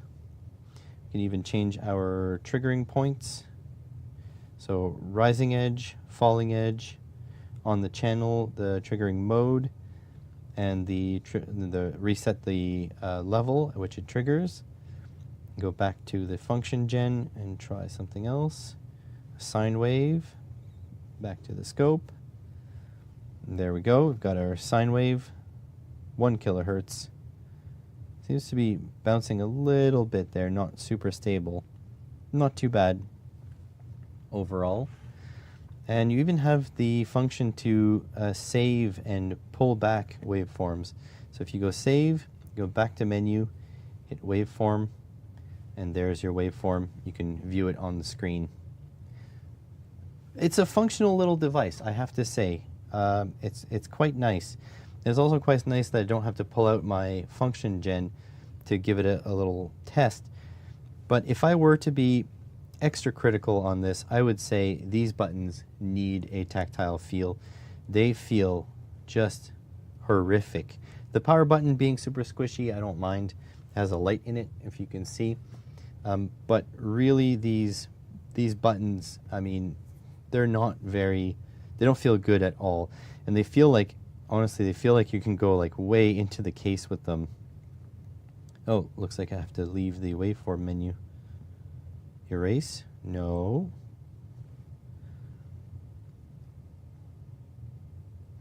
How do I leave?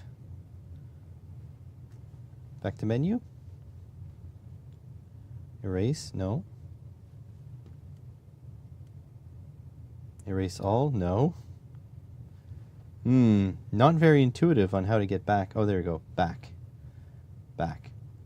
So far I've done all this without reading the manual, by the way, so it's intuitive enough that you're able to pick it up. So it's not too bad. Let's see about the tilting bail.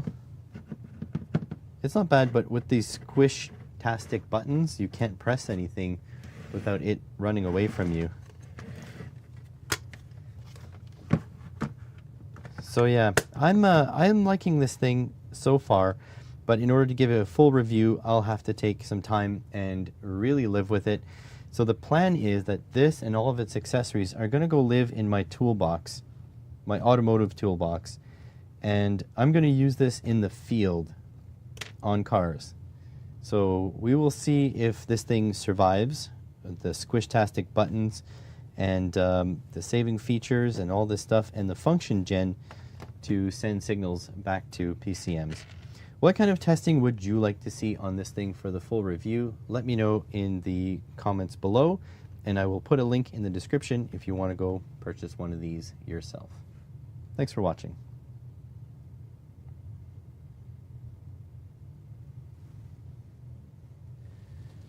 Video done. I decided not to take out my function gen or anything. This, I don't think it really merits that. This is just I don't know if it's worth the $200, $220. So far, I realized that, well, you know what? Let's go check. What's 220 in Canadian pesos?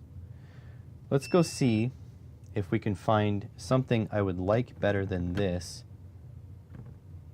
for the price. Let's see.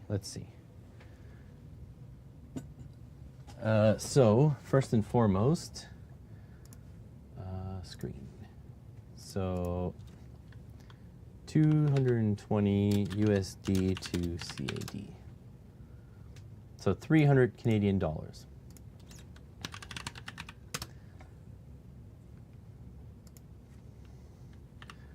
Good thing I am not monetized, because this could be the end of my monetization. AliExpress has some weird searches. Portable oscilloscope.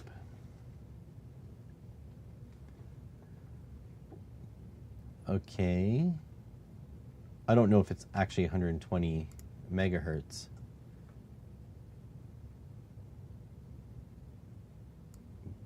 But is this actually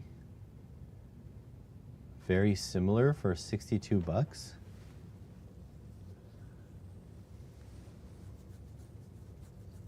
I think they're in trouble. I don't know if you can get away with being so... Oh look, it comes with 2 probes. That would have been nice.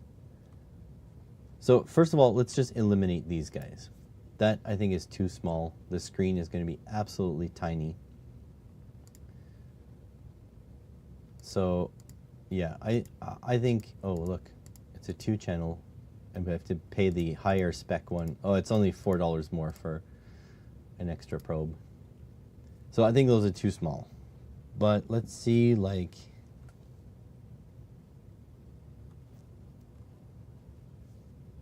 This looks the same... Squishtastic. So that Fnercy. Look at those crappy Squishtastic buttons, but at least they look less Squishtastic.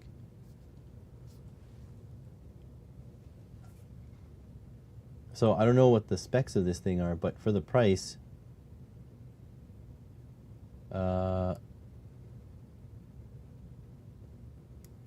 50 meg samples per second. What was this one? Is 200 meg samples per second.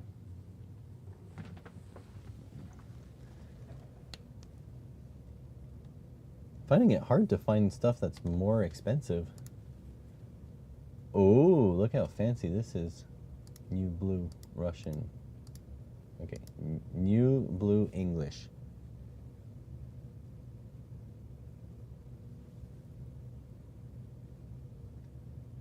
I mean, this kind of fits the bill. Let me check to see. So yeah, the price is genuinely $193.41 even when I'm signed in. 500 meg samples per second.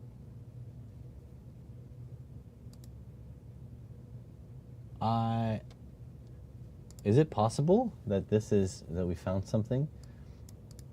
Dual channel digital phosphor oscilloscope launched by Fnercy.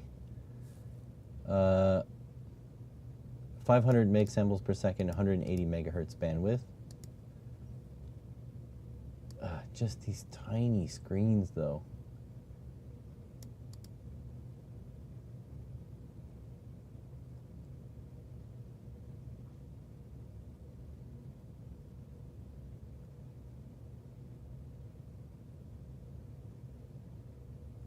Huh. I kind of like this.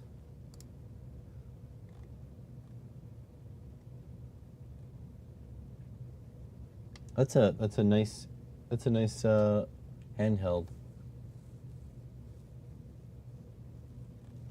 The thing is, like my thing is, I'm gonna be working with a device, and like honestly, even if it's $500, if it performs correctly, it's worth it. Let's see. So these O1s I've been looking at, but the thing is they're old now. They've been out on the market for quite a while. So they have like the old TFT displays. Maybe I'm being too harsh. Oh, wow. No. Look at the specs on this. 1 gig samples per second. That is nice. I wish the screen was bigger.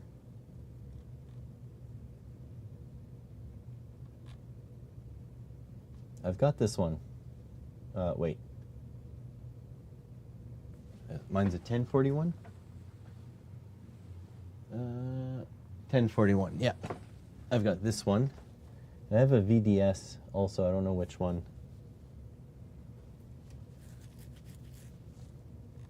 Man, I just wish they'd do a next generation product,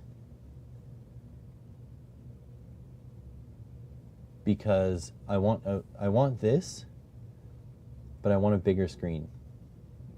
Not with the same resolution. I want higher resolution, bigger screen. 20,000 count with the signal gen as well.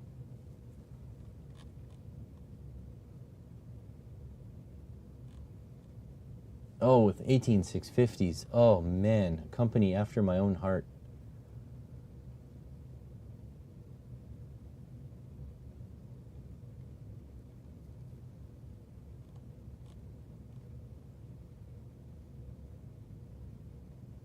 Man, I am into it.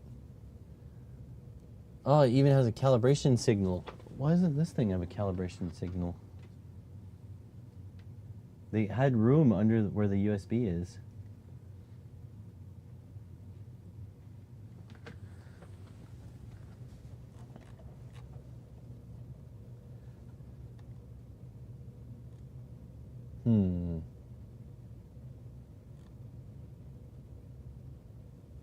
I don't know what the screen resolution is. Let's see what it really looks like.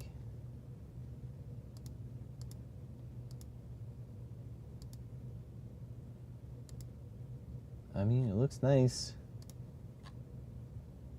Screen resolution could be better. This is the issue, man. Make an oscilloscope with a smartphone screen.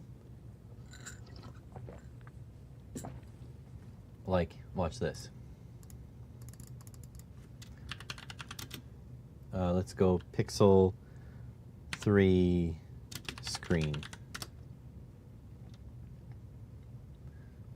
Okay, so watch this. A 5.5 inch screen with touch functionality, super responsive, everything, is $60 in one-off quantities. So are you telling me, or here, let's go like iPhone 5. Look at this. It's $22 for an iPhone screen. Make an oscilloscope out of these things. I want that. What about like a big one, like a Galaxy Note screen replacement? Okay, Note 10. Look, it's got like aluminum machining and everything on the inside. It's $67.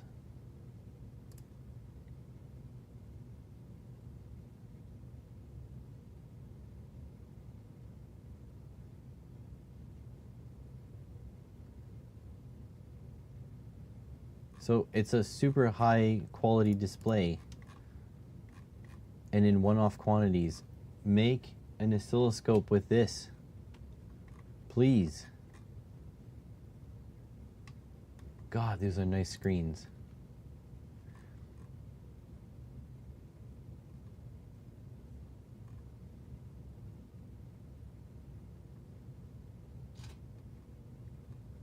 These things are so much less expensive. Let's go like iPad replacement screen.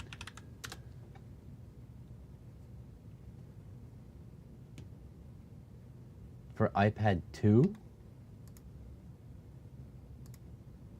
So the LCD for the iPad is $22.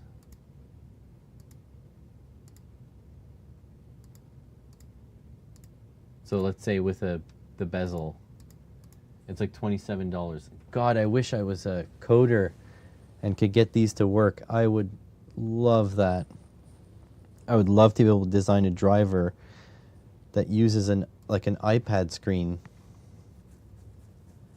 Can you imagine? Like here, even my Galaxy Tab 4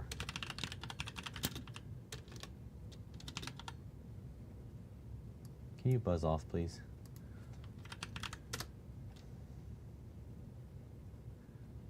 Why? All I'm doing is searching AliExpress. So here, a nice 7-inch, 7-inch display, high resolution. It's $40. This is the type of screen I want for a portable oscilloscope. Hell, even, let's go 7-inch IPS display. I know these are a little expensive, but 7-inch IPS, no touch, $40. Come on, guys, you could do it. I want something like this. This one has HDMI in and everything. So what about oscilloscope tablet? Oops, tableter. Oh, tablet. So I have seen these.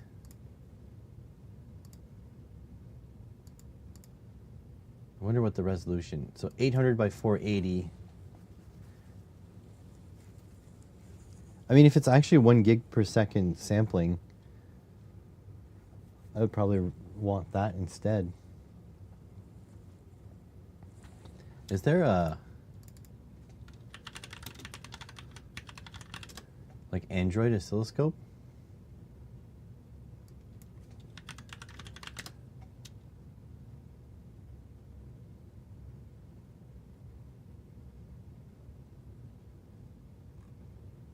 I don't think so.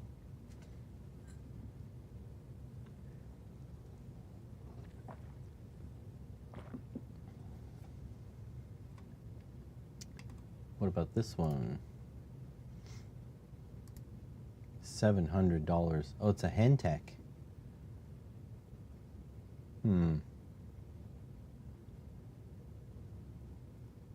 What's the display like?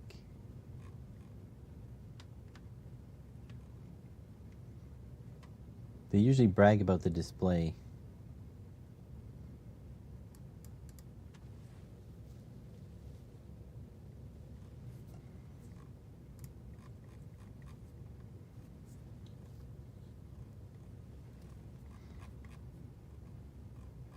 It looks pretty good.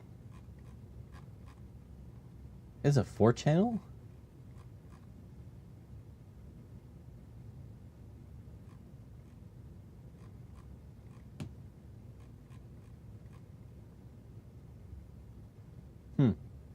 Oh, hello. This is similar to what I just got. Man, can you imagine if Handtech gets jealous of Unity and they send me stuff too? I set up another lab in the other room. You know what? It's actually very similar.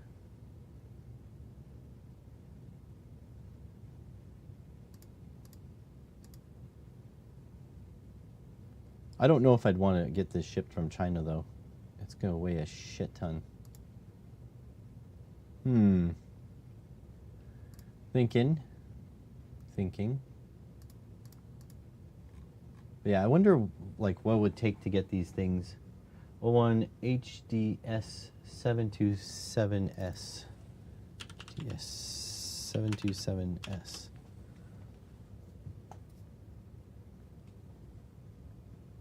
HDS.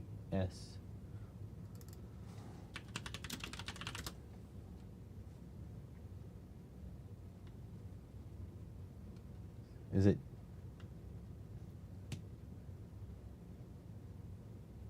Oh, this one. 272S. Oh, maybe I read it wrong. I'm a little bit. Tell me, what's the screen like on that?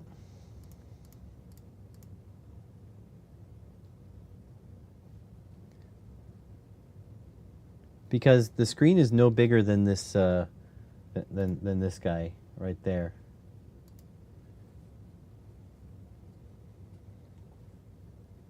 The price is right, though.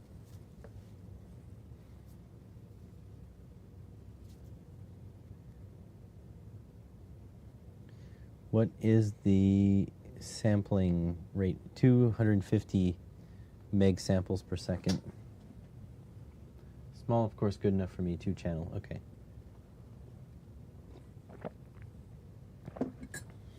Yeah, that's not a... Honestly, I feel like the resolution is low. I feel like this one here has higher resolution. That's the big deal, is you can't really make critical measurements on low resolution display. I don't know if that makes sense. I am being a bit complainy, of course.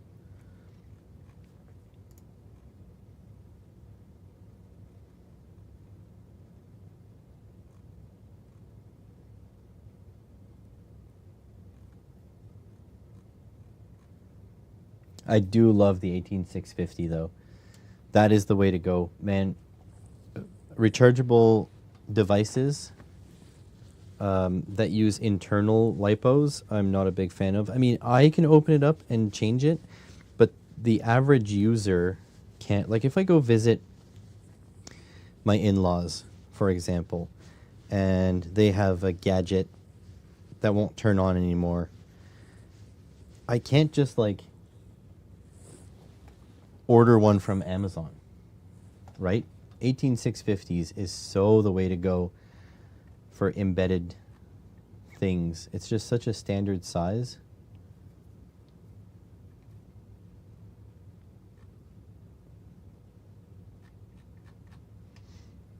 I do love oscilloscopes. Yeah, I know Handtech does make a similar one. We're gonna see how good this one is. Like, so far, it seems to be working all right. I didn't feel like hooking up the arbitrary waveform generator to it quite yet.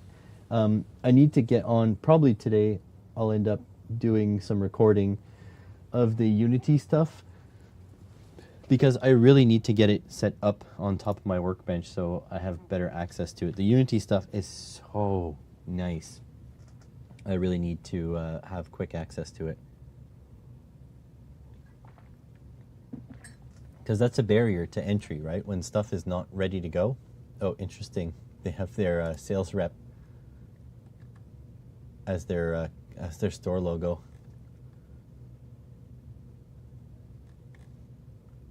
Ha! I got a better one than these.